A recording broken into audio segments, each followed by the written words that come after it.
நான் சொல்ற பாயிண்ட் புரிஞ்சுங்களா உங்க எல்லாருக்குமே? So I can give my any idea. கரெக்டா? நான் எந்த ஐடியா வேணா கொடுத்துட்டு போகலாம். பட் ஆனால் ஏன் நான் ரிசர்ச் பண்ணி ப்ராப்பராக உட்காந்து அனலைஸ் பண்ணிட்டு நான் ஒரு டேட்டாவை கொண்டு வரணும்? அப்பதான் உங்களுடைய யூசர் வந்து இப்படி தான் யோசிப்பாங்க, இப்படி தான் போறாங்க வராங்கன்னு சொல்லிட்டு அவங்களுக்கு தெரியும். யாருக்கு தெரியும்? ஒரு யூசர் எக்ஸ்பீரியன்ஸ் டிசைனருக்கு தெரியும். என் யூசர் வந்து இந்த ஃப்ளோவில் தான் ஒர்க் பண்ணுறாரு, இந்த ஃப்ளோவில் தான் இருக்கிறாரு அப்படி சொல்லிட்டு.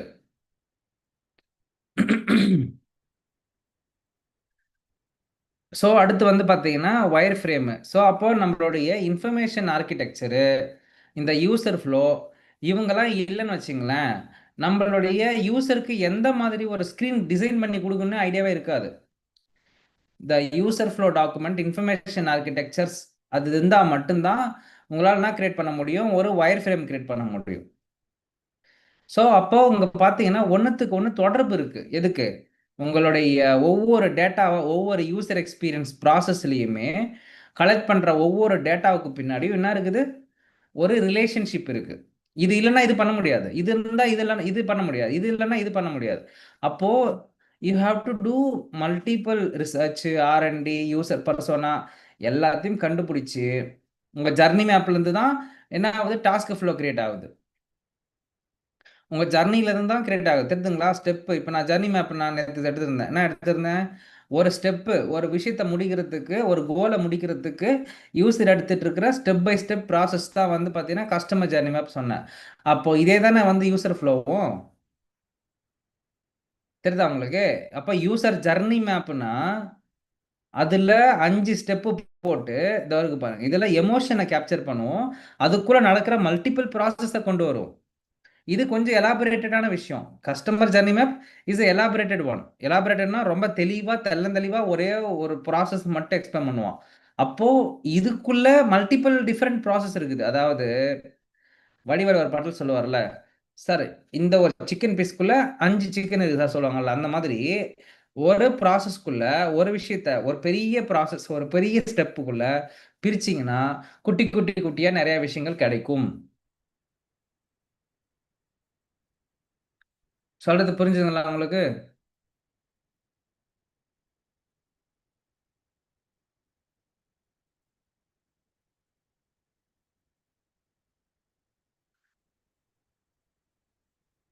அப்போ உங்களோட யூசர் ஃப்ளோவும் இன்ஃபர்மேஷன் ஆர்கிடெக்சரும் இல்லைன்னா என்ன பண்ண முடியாது? உங்களுடைய ஒயர் ஃப்ரேமை டிஃபைன் பண்ண முடியாது, டிசைன் பண்ண முடியாது.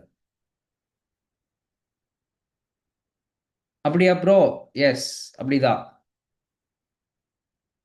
அதுக்கு நம்ம ஒரு சின்ன எக்ஸாம்பிள் செக் பண்ணி பார்த்துருவோமா? ஓகே, சாட் ஜிபியில் கேட்டு பார்க்கலாம் என்ன சொல்லுதுன்னு சொல்லிட்டு. Hi GPT. Hey, it's great to hear from you. What's on your mind today?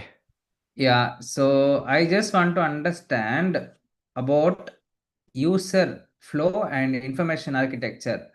Is it very necessary to create my wireframes in UI UX? இது அப்படியே தமிழ்ல சொல்லுங்க, ஓகேவா? சரி, இப்போ நீங்க யூசர் ஃப்ளோ இன்ஃபர்மேஷன் ஆர்கிடெக்சர் பத்தி புரிந்து கொள்ளுங்க. அது யூஐ யூஎக்ஸ் டிசைனில் ரொம்ப முக்கியமானது. ஏனெனில் யூசர் எப்படி ஒரு செயல்பாட்டை கடந்து போவாங்க, அவங்களுக்கு எந்த தகவல்கள் எங்க கிடைக்கும் என்பதை நீங்க திட்டமிடுறீங்க. அதனால சரியான யூசர் ஃப்ளோ இன்ஃபர்மேஷன் ஆர்கிடெக்சர் இருந்தா நிச்சயமாக wire frames create பண்ணுவதும் சுலபாகும்.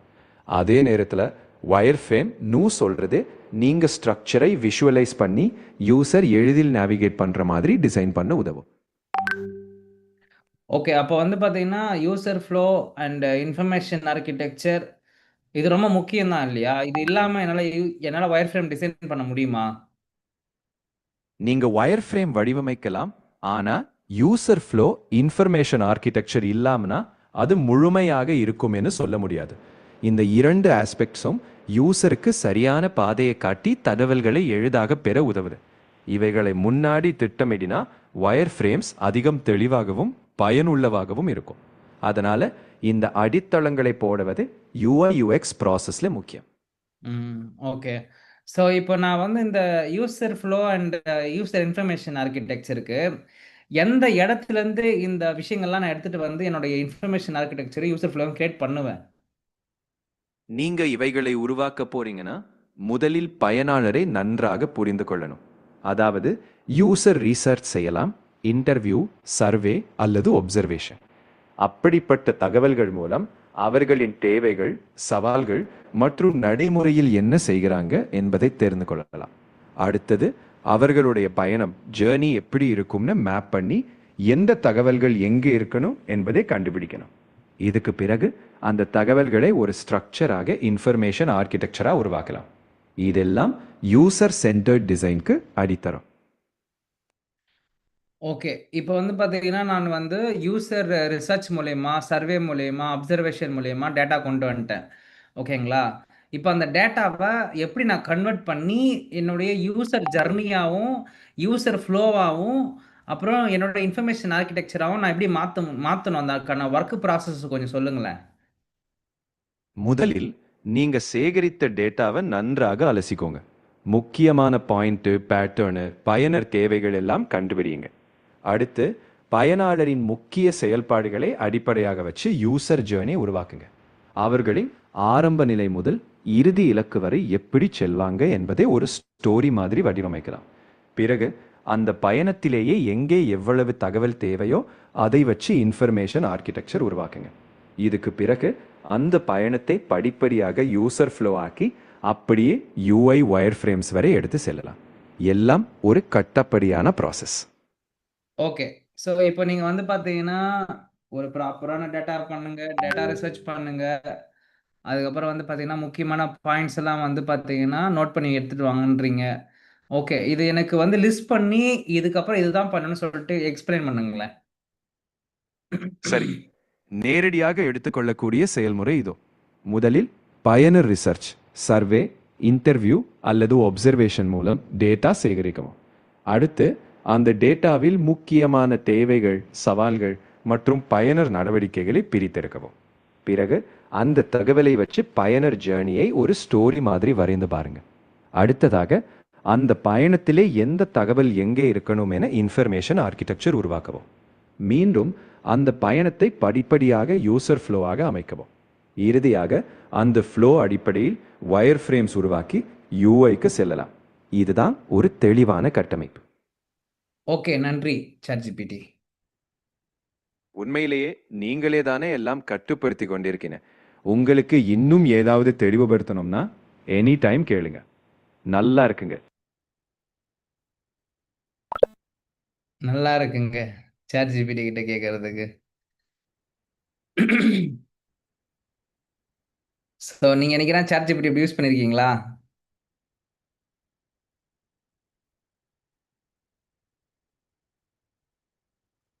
Yes sir.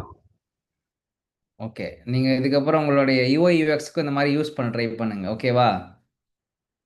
So நான் எடுக்கிற ஒவ்வொரு டாபிக்ஸையும் நீங்கள் போய் என்ன பண்ணுங்க, ரிசர்ச் பண்ண ட்ரை பண்ணுங்க. அதுக்கிட்ட தோண்டி தோண்டி கேள்வி கேளுங்க. இது எதுக்கு பண்ணணும், இது எதுக்கு பண்ணணும், எதுக்கு பண்ணணும் நல்லா கேட்டிங்கன்னா அது உங்களுக்கு நல்லா சொல்லிக் கொடுக்கும். அது ஆக்சுவலி நீங்கள் வந்து you have to ask you have to ask questions. உங்ககிட்ட கேட்டுகிட்டே இருந்தால் தான் அதை பற்றி தெரிஞ்சுக்க முடியும், அதை பற்றி போக முடியும். சரியா?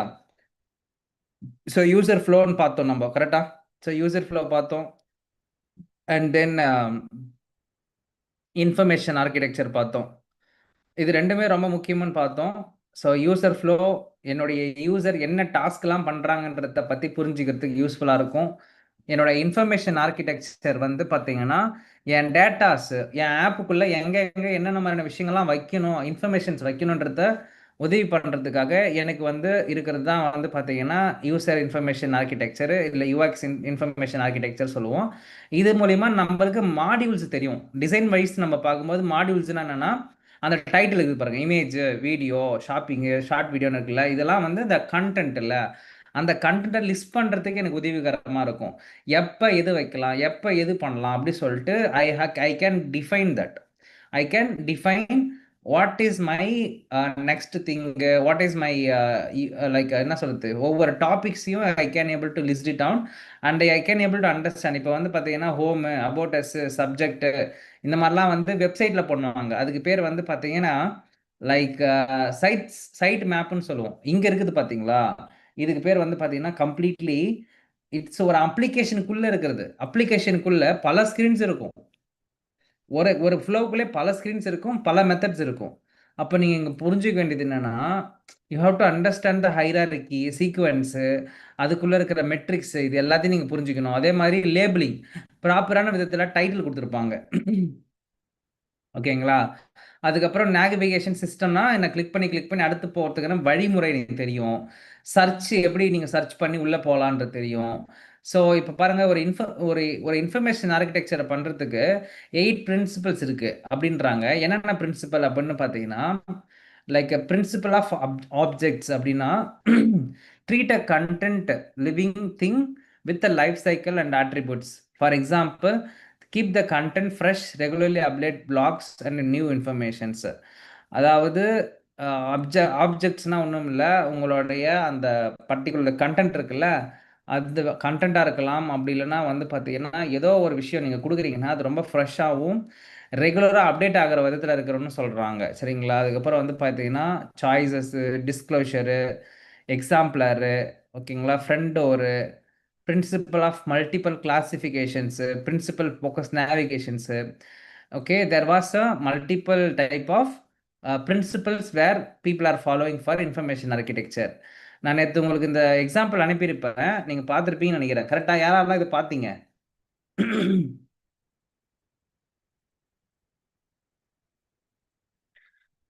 ஸோ யாரெல்லாம் இதை பார்த்தீங்க?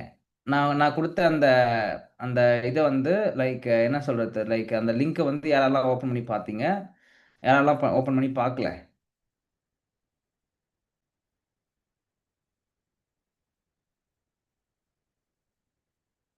ஸோ அதை போய் படிச்சீங்கன்னா உங்களுக்கு தெரியும், லைக் என்னென்ன மாதிரியான விஷயங்கள்லாம் பண்ணுறோம், அதில் பண்ணணும் பண்ணக்கூடாது சொல்லிட்டு. ஸோ எவ்ரிடே முடிஞ்ச வரை என்ன பண்ணுங்க, என்ன பண்ணுங்க, கொஞ்சம் அனலைஸ் பண்ண ட்ரை பண்ணுங்க. ஓகேவா? லைக் நான் கொடுக்குற ஒவ்வொரு டாப்பிக்குமே கோத்ரூ பண்ண ட்ரை பண்ணுங்க. டோன்ட் பி என்ன சொல்கிறது, டைம் இருக்குது பார்த்துக்கலாம் அப்படின்னு சொல்லிவிடாமல் அன்னன்னைக்கு உட்காந்து அன்னன்னைக்கே போட்டு பார்த்து தெரிஞ்சுங்க. அப்போ தான் உங்களுக்கு ஒரு கிளாரிட்டிக்குள்ளே வருவீங்க. இல்லைன்னு வச்சுங்களேன், யூ மே கெட் ஃபர்காட். அது மறக்கிறதுக்கு நிறைய வாய்ப்புகள் இருக்குது. ஸோ அதனால் முடிஞ்ச வரையும் நீங்கள் என்ன பண்ணுங்க, ஞாபகம் வச்சுக்கோங்க. ஓகேவா? ஸோ அப்பப்போ போட்டு பாருங்க. That is how it will be work for you. So wire ஃப்ரேம்ஸ்க்கு ஒர்க் பண்ணுறதுக்கு உங்களுக்குள்ளே இருக்கிற அந்த எல்லா விதமான டேட்டாஸையும் ஹைலைட் பண்ணி ஷோகேஸ் பண்ணுறதுக்கும் இந்த இன்ஃபர்மேஷன் ஆர்கிடெக்சர் யூஸ்ஃபுல்லாக இருக்கிறது. சரிங்களா? ஸோ இப்போ நம்ம பிகினர் செஷன் தான் பார்த்துருக்குறோம். இன்னும் இன்ஃபர்மேஷன் ஆர்கிடெக்சர் போகிறதுக்குலாம் ஸ்டேஜஸ் இருக்குது. அதெல்லாம் வந்து பார்த்தீங்கன்னா ஐடியேஷனில் வந்து நம்ம ஒர்க் பண்ணுவோம். ஐடியேஷன்றது 3வது ஸ்டேஜ். சரியா? இன்னைக்கு நம்ம வந்து பிகினர் செஷனில் இருக்கிறோம். பிகினர் செஷன்னா இன்ஃபர்மேஷன் ஆர்கிடெக்சர் ஒன்று இருக்குதாம்பா, அது ரொம்ப முக்கியமாக இருக்குது அப்படின்றது நான் உங்களுக்கு சொல்கிறதுக்காக இந்த செஷன் எடுத்துகிட்டு இருக்கேன். ஏன்னா இதெல்லாம் பேஸ். இந்த பேஸ் தெரியாமல் யூஎக்ஸ் டிசைனராக மார்க்கெட்டுக்குள்ளே வந்து யாரும் ஒர்க் பண்ணதா சரித்திரமே இல்லை. போனோடனே கேட்பாங்க, என்ன கொஸ்டின் தெரியும் உங்களுக்கு, என்ன பாயிண்ட் தெரியும்னு சொல்லிட்டு யோசிப்பாங்க, கேள்வி கேட்பாங்க. நீங்கள் வந்து சரியாக பர்ஃபார்ம் பண்ணலை, சரியாக போகலை அப்படின்னா உங்களுடைய இது வந்து பார்த்த உடனே தெரிஞ்சிடும் உங்கள் ப்ரொஃபைலு. ஓகே, இவர் வந்து ஒரு ஆஃப் குக்குடாக தான் இருக்கிறாரு, இவருக்கு வந்து வேலை அந்த அளவுக்கு தெரியல அப்படி சொல்லுவாங்க. அதுதான் நம்ம என்ன பண்ணணும், அப்டேட்டில் இருக்கணும், அட்வான்ஸாக இருக்கணும் எப்பயுமே. சரியா? இப்போ நீங்கள் பிகினராக போறீங்கன்னா ஃபவுண்டேஷன் ரொம்ப முக்கியம். ஃபவுண்டேஷன் எல்லாமே எதுவுமே பண்ண முடியாது.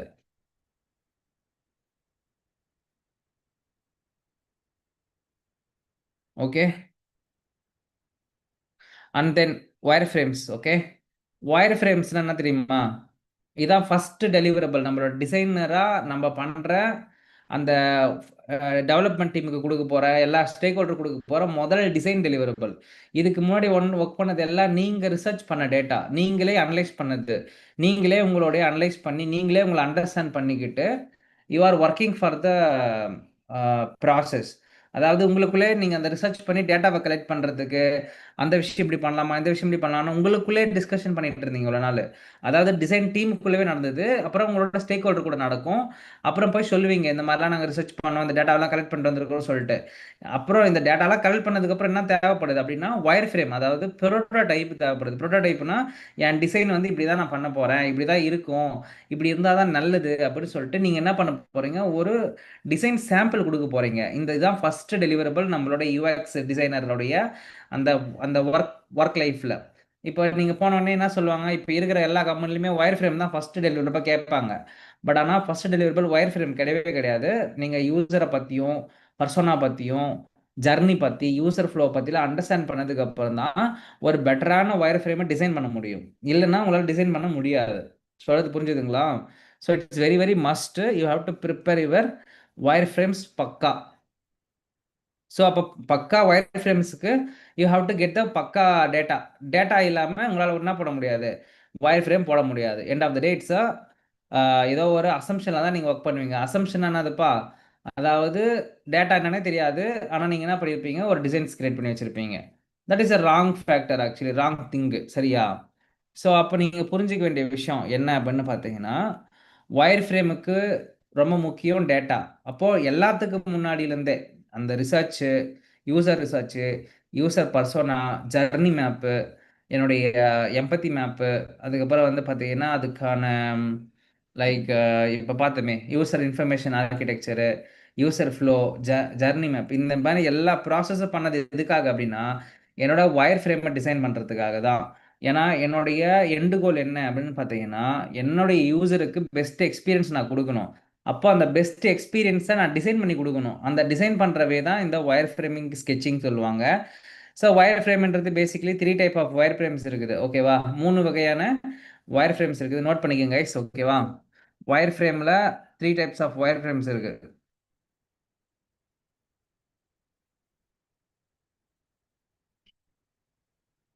ஓகே.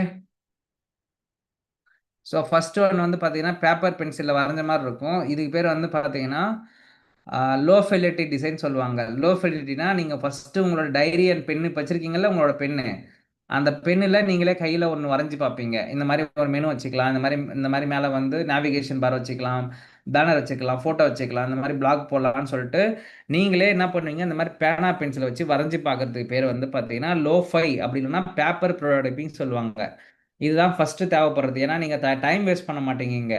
கடகடன்னு போட்டு சார் இதான் பண்ணலான்னு இருக்கேன், ஓகேவா அப்படின்னு சொல்லிட்டு உடனே நீங்கள் அவுட்புட்டு கேட்டுன்னு உங்கள் அப்ரூவல் வாங்கிட்டு நீங்கள் வந்து கடகடன்னு ஒர்க் பண்ண ஆரம்பிச்சிடலாம். சப்போஸ் நீங்கள் என்ன பண்ணுறீங்க, அப்படியே பொறுமையாக அதே டிசைன்ஸ் பண்ணுறீங்க, சிஸ்டமில் பண்ணுறீங்கன்னா சிஸ்டமில் பண்ணால் டைம் எடுக்கும். ரொம்ப டைம் எடுத்து டிலே பண்ணி ஒர்க் பண்ணிகிட்டே இருப்பீங்க. ஒரு நாள் 2 நாள் வெயிட் பண்ணி அதை காட்டுறதுக்கு கடைசியில் தப்புன்னு சொல்லிட்டாங்கன்னா முடிஞ்சு போச்சு, 2 நாள் டைம் வேஸ்ட்டா. அப்போ உடனே ஒரு அனலைஸ் பண்ணி அவுட்புட் கொண்டு வர்றதுக்கு எனக்கு லோ ஃபெலிட்டி ரொம்ப ரொம்ப ஹெல்ப்ஃபுல்லாக இருக்குமா இல்லையா? கரெக்டு தானேப்பா? ஸோ லோ ஃபெலிட்டி டிசைன் வந்து பார்த்தீங்கன்னா it's very helpful for me to understand, get the approval quicker, ஓகேங்களா? என் யூசர்ஸ் கிட்ட இருந்து நான் குயிக்கராக என்ன பண்ண முடியும், அப்ரூவல் வாங்கிட்டு வந்துட்டே இருக்க முடியும். இங்கே பார்த்தீங்கன்னா தெரியும் உங்களுக்கு, யூசர் வந்து எங்கே கிளிக் பண்ணுறாங்க, இது எங்கே போகுது, இங்கேருந்து கிளிக் பண்ணால் இங்கே ஏன் வருது, இதுக்குள்ளே கிளிக் பண்ணால் இது எப்படி போகுது அப்படின்றத போட்டிருக்காங்களா. இது பேர் வந்து ஒயர் ஃப்ளோ. இதுக்கு பேர் என்னது, ஒயர் ஃப்ளோ. நீங்கள் யூசர் ஃப்ளோ கேள்விப்பட்டிருப்பீங்க. அடுத்து என்னது, ஒயர் ஃப்ளோ. ஒயர் ஃப்ளோனா உங்களுடைய டிசைனில் இருந்து உங்களுடைய ப்ரோட்டோடைப்ல இருந்து இந்த மாதிரி ஒயரிங், இந்த மாதிரி லிங்க் போட்டிருக்காங்க பாருங்க, இந்த ஏரோ மார்க், அதுக்கு பேர் வந்து ஒயர் ஃப்ளோன்னு சொல்லுவோம். நார்மலாக இப்போ பாக்ஸாக போட்டு வச்சாங்கன்னா அதுக்கு பேர் யூசர் ஃப்ளோ. இந்த மாதிரி டிசைன்ஸ்குள்ளே போட்டு வச்சாங்கன்னா அதுக்கு பேர் ஒயர் ஃப்ளோன்னு சொல்லுவோம். இந்த மாதிரி மல்டிபிள் விஷயங்கள் இருக்குது நம்ம ஊரில் பண்ணுறதுக்கு. சொல்றது புரிஞ்சுதுங்களா? யாராருக்கெல்லாம் புரிஞ்சுது? ஸோ இது பேர் வந்து பார்த்தீங்கன்னா பேப்பர் ப்ரோட்டோடைப்பு. அடுத்து வந்து பார்த்தீங்கன்னா கொஞ்சம் டிசைனை வந்து ஹைஃபையாக பண்ணுவீங்க. ஹைஃபைன்னு சொல்ல மாட்டேன், ஓரளவுக்கு ஒரு இந்த ப்ராசஸோட பண்ணுவீங்க. எந்த ப்ராசஸ்ஸு, லைக் ஓரளவுக்கு கண்டென்ட் மட்டும் நல்லா இருக்குன்னு வச்சுங்களேன், மிட் லெவலில் பண்ணுவீங்க. அதுக்கு பேர் வந்து பார்த்தீங்கன்னா மிட் ஃபெடிலிட்டின்னு சொல்லுவோம். நம்ம என்ன சொல்லுவோம், மிட் ஃபெடிலிட்டி ஒயர் ஃப்ரேம் சொல்லுவோம். அதில் வந்து டேட்டாஸ்லாம் வந்து ஓரளவுக்கு கண்டென்ட் வந்துடும் பக்காவா. முன்னாடி வந்து எழுத்து, சரிங்களா, நீங்கள் கையில் நோட் புக்கில் எழுதுந்து, இதில் வந்து பார்த்தீங்கன்னா லோவாக தான் இருக்கும், ஆனால் டெக்ஸ்ட்லாம் ஓரளவுக்கு தெரிஞ்சிடும் உங்களுக்கு. ஐக்கான் இப்படி வரும், டெக்ஸ்ட் இப்படி வரும், அப்படி சொல்லிட்டு என்ன வரணும், இப்படி இப்படி ஒன்று ஒன்றா நடந்துட்டு இருக்குன்னு வச்சுங்களேன். சி நீங்கள் பார்த்தீங்கன்னா தெரியுங்க. இது பேர் வந்து டிசைன்லாம் ஹையாகவே இல்லை பாருங்க, எல்லாம் லோ ஃபெசிலிட்டியாக இருக்கா. லோனா லைக் மிட் ஃபெசிலிட்டினா மீடியம் லெவல் இன்ஃபர்மேஷன் சொல்லுவோம், லோ ஃபெசிலிட்டினா லோ லெவல் இன்ஃபர்மேஷன் சொல்லுவோம். சொல்கிறது புரிஞ்சுதா? மிட் ஃபெசிலிட்டினா மீடியம் லெவல் இன்ஃபர்மேஷன், லோ லெவல்னா low level information, I mean lo-fi. ஓகேவா? Low five, mid five and hi-fi. ஓகேங்களா? அடுத்து வந்து ஐ ஃபைன்றது வந்து இது ஒரு டூலில் பண்ணுவோம். எதில் பண்ணோம்னா மீரோ போர்டுன்னு ஒரு டூல் இருக்குது ஒயர் ஃப்ரேம் போடுறதுக்கு. நீங்கள் ஃபிக்மாவில் கூட பண்ண முடியுங்க. ஸோ ஆனால் மீரோ போர்ட்லேயும் ஒயர் ஃப்ரேம் பண்ணலாம். சரியா? அது வந்து ஒரு ஒயர் ஃப்ரேமிங் டூலு. மீரோ போர்டு இந்த மாதிரி லைட்டராக இருக்கும். அதுக்கப்புறம் வந்து பார்த்தீங்கன்னா பால்சமிக்னு ஒரு டூல் இருக்குது. ஓகேவா? ஸோ பால்சமிக்னு ஒரு டூல் இருக்குது. ஸோ இந்த டூல் மூலியமாகவும் நீங்கள் போட முடியும். இது ரெண்டு டூலுமே நம்ம கவர் பண்ணுவோம் உங்களுக்கு யூஐ யூஎக்ஸ் சப்ஜெக்டில். சரியா? ஓகே. ஸோ இப்போ யாராவது ஒருத்தவங்க வந்து மைக் ஆன் பண்ணி சொல்லுங்க பார்க்கலாம், வாட் இஸ் யூஎக்ஸ், ஒயர் ஃப்ரேம்ஸ்னா என்ன, என்ன ஒயர் ஃப்ரேம்ஸில் வந்து பார்த்தீங்கன்னா எத்தனை டைப் ஆஃப் ஒயர் ஃப்ரேம்ஸ் இருக்குன்னு சொல்லிட்டு யாராவது சொல்லுங்க பார்க்கலாம். ஜஸ்ட் அன்மியூட் பண்ணி நான் கேட்குறேன், வாட் இஸ் ஒயர் ஃப்ரேம் சொல்லுங்க அப்படின்னு சொல்லிட்டு. ஸோ யார் அந்த பர்சன்? அன்மியூட் பண்ணி பேசுங்க பார்க்கலாம்.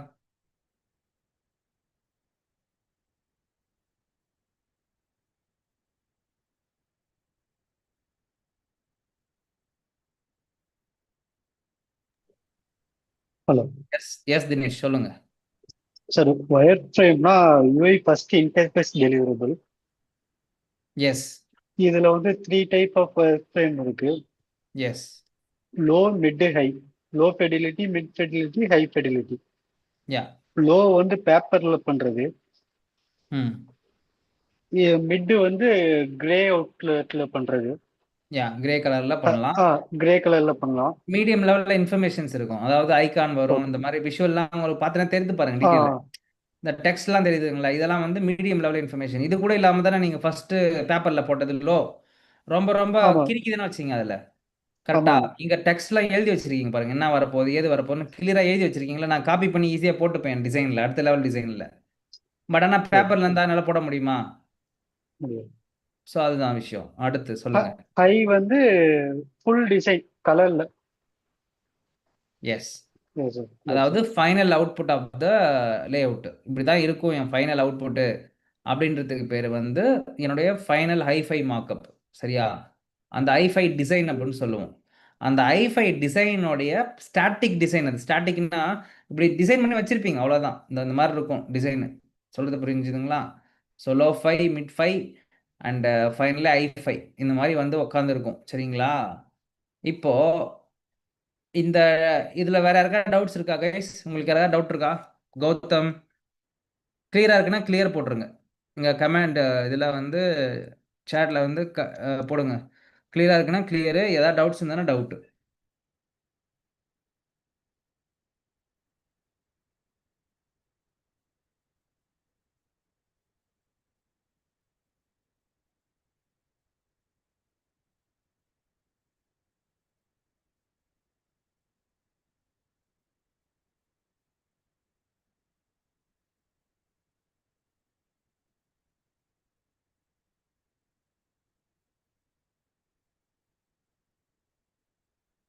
எல்லாருக்குமே கிளியராக இருக்குல்ல? Doubt about wire frame. Yes Gautam சொல்லுங்க, கேளுங்க.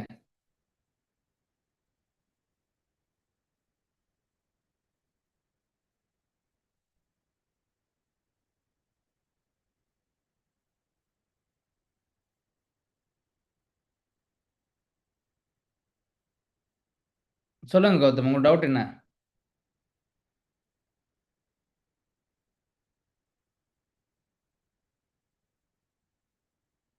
அன்மியூட் பண்ணி பேசலாம். அன்மியூட் பண்ண முடியும்னு நினைக்கிறேன். உங்களுக்கு அன்மியூட் பண்ண முடியலையா?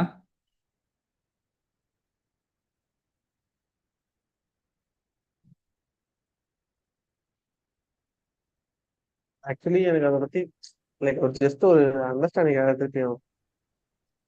அதாவது என்னன்னு கேட்குறீங்களா? இது என்னன்னு கேளுங்க. ஆமா ஆமா ஆமா. ஒயர் ஃப்ரேம்னா என்னுடைய சாம்பிள் டிசைன். ஓகேங்களா? லைக் நீங்க இப்போ ப்ரோட்டோடைப். மெக்கானிக்கல் டிபார்ட்மெண்ட்ல ஒரு மிஷின் ரெடி பண்றீங்க. சரியா? ஓகே. ஒரு மிஷின் ரெடி பண்ணிட்டு நீங்க எடுத்துன்னு உடனே உடனே போய் மிஷின் ரெடி பண்றீங்களா? முடியாது. அந்த சாம்பிள் மிஷின் தானே ரெடி பண்ணுவீங்க. இந்த மாதிரி ஆமா வந்து ஒரு ஒரு 10-15 லட்சம் செலவு பண்ண வேண்டிய மிஷினுடைய சாம்பிள் ஒரு டிராஃப்ட் வெர்ஷன் தானே காட்டுவீங்க. அது ஒரு ஆமா 5000 ரூபாயோ இல்லை ஒரு 10,000 ரூபாயோ சாம்பிள் ப்ராஜெக்ட் தானே இன்னும் வந்து வைப்பீங்க. ஆமா ஆமா கரெக்டா? ஆமா அதே போல தான் டிசைன் பண்ணும்போது எத்தனை போயிட்டு உடனே அந்த ஃபைனல் டிசைன் போட்டுற முடியாது. ஏன் போட முடியாதுன்னா நீங்க பண்ண தப்பா ரைட்டா அவங்க ஐடியா கரெக்டான ஐடியாவா இதெல்லாம் தெரியாம நம்மளால என்ன பண்ண முடியாது, இப்போ இம்ப்ளிமெண்ட் பண்ண முடியாது. கரெக்ட்டுங்களா? ஆமா அப்போ அந்த ஃபைனல் ஐஃபை போறதுக்கு டைம் எடுக்கும். இந்த மாதிரி நீங்க ஒரு சேர் இப்போ எவ்வளோ டிசைன்ஸ் இருக்கு. இந்த மாதிரி ஒவ்வொரு ஐகான் எட் போயிட்டு வரணும், இந்த மாதிரி கலர் போடணும், இந்த மாதிரி ஃபாண்ட் போடணும், இந்த மாதிரி டெக்ஸ்ட் எட் வரணும், இந்த மாதிரி நிறைய வேலை பண்ணும்போது it will take so much time for you. Correct? Yes இதெல்லாம் டைம் எடுத்து பண்ற ஒர்க். அப்போ நீங்க போயிட்டு என்னோட சுப்பீரியர் கிட்ட போயிட்டு நான் ஐடியாவை காட்ட போறேன். அப்ப ஐடியா காட்டும்போது நான் டைரக்டா போய் ஐஃபைலிட்டி உட்காந்து ஒர்க் பண்ணேன்னா திடீர்னு நீங்க எடுத்து போய் காட்டும்போது அந்த ஐஃபைலிட்டி வந்து ரொம்ப அது தப்பா பண்ணிருக்கீங்க அப்படின்னா உங்களோட 2 days ஆஃப் டைம் வேஸ்டா போகிறது மட்டும் இல்லாம நீங்க பண்ண கான்டெஸ்ட் வந்து வேற மாதிரி மாறி போயிடுதா. ஆமா அப்போ என் என் என் என் பீப்புள் கிட்ட டிஸ்கஸ் பண்றதுக்கு என்னுடைய ஸ்டேக் ஹோல்டர் கிட்ட கேட்டு தெரிஞ்சுக்கிறதுக்கு என்கிட்ட இந்த மாதிரி ஒரு ஐடியா இருக்குன்னு சொல்லிட்டு சாம்பிளா ஒரு டிசைன் பண்ணி சார் இதுதான் ஐடியா இருக்கு இது பண்ணலாமா அப்படின்னு காட்டுறதுக்கு பேர் தான் இந்த வயர் ஃப்ரேமிங் பேசிக்கலி சொல்லுவோம். Basically like A wire frame prototype. Nothing but ஒரு சாம்பிள் அவுட்புட். அதான் it's like A prototype. Prototype exactly. அடுத்ததான் நம்ம பார்க்க போறோம். ப்ரோட்டோடைப்பிங்ன்றது வந்து பார்த்தீங்கன்னா அது வந்து இதனுடைய எக்ஸ்டெண்டட் வெர்ஷன் அது. ஓகே ஓகே இப்போ அடுத்த டாபிக் அதுதான். ப்ரோட்டோடைப் தான் வந்து எக்ஸ்டெண்டட் வெர்ஷன். இந்த வரைக்கும் பாருங்க. ஸோ ப்ரோட்டோடைப்ன்றது என்னன்னா கிளிக்கபிள் வெர்ஷனா அது மாத்தி காட்டுறது. அதாவது என்னன்னா ஒரு ஆப் எப்படி என்ஹான்ஸ் ஒர்க் ஆகும். பிக்சர். ஒரு ஆப் எப்படி ஒர்க் ஆகுமோ அதே மாதிரி கிளிக் பண்ணி நான் ஒர்க் பண்ற அந்த ஃபுல் ஃப்ளோவுக்கு பேர் வந்து பார்த்தீங்கன்னா ப்ரோட்டோடைப்பிங் அப்படின்னு சொல்லுவோம். அதாவது நார்மலா பிளைன் ப்ரோட்டோடைப்பிங் இருக்குது, கிளிக்கபிள் ப்ரோட்டோடைப்பிங் இருக்குது. கிளிக்கபிள்னா என் ஆப் எப்படிலாம் எங்கெங்கெல்லாம் கிளிக் பண்ணா ஓப்பன் ஆகும் க்ளோஸ் ஆகுமோ அதே மாதிரி என் டிசைன்ஸ் வச்சே பண்ண முடியும். That is possible in Figma. எல்லா விதமான ஒயர் ஃப்ரேமிங் டூல்லையுமே அது பாசிபிள் தான். அதுக்கு பேர் தான் வந்து என்ன சொல்லுவாங்க, ப்ரோட்டோடைப்பிங் அப்படின்னு சொல்லுவாங்க. ஸோ ப்ரோட்டோடைப்பிங்கை வந்து இங்கேயுமே பயன்படுத்துவோம். ஸோ அப்போ நம்மளோட ஒயர் ஃப்ரேம்ன்றது என்னன்னா ஸ்டாட்டிக்கான டிசைன், அதாவது வெறும் ஸ்கிரீன்ஸ் மட்டும்தான். Wire okay okay. ஃப்ரேம்ஸ்ன்றது வெறும் அதாவது நம்ம screen. Like okay. It's like பட்டன்லாம் வந்து நம்ம இங்க செலக்ட் பண்ண முடியாது. வி ஜஸ்ட் பண்ண ஷோகேஸ் முடியாது. தட். வேற பண்ண முடியாது. ஜஸ்ட் ஸ்டாட்டிக்கா இருக்கும் அவ்வளவுதான். Just static showcase design. மாதிரி நான் என்னென்ன பண்ண ஆமா போறேன்ட்டு ஆமா இதை பாருங்க இப்படி இப்படி ஜஸ்ட் பிளைனா டிசைனா இருக்கும். கிளிக் பண்ணலாம் முடியாது. ஆனா ப்ரோட்டோடைப்ல you can click and navigate, you can do that actually. Okay okay. இது வந்து ஃபிக்மாவால பாசிபிள். நான் உங்களுக்கு சின்னதா எக்ஸாம்பிளோட காட்டுறேன் பாருங்க.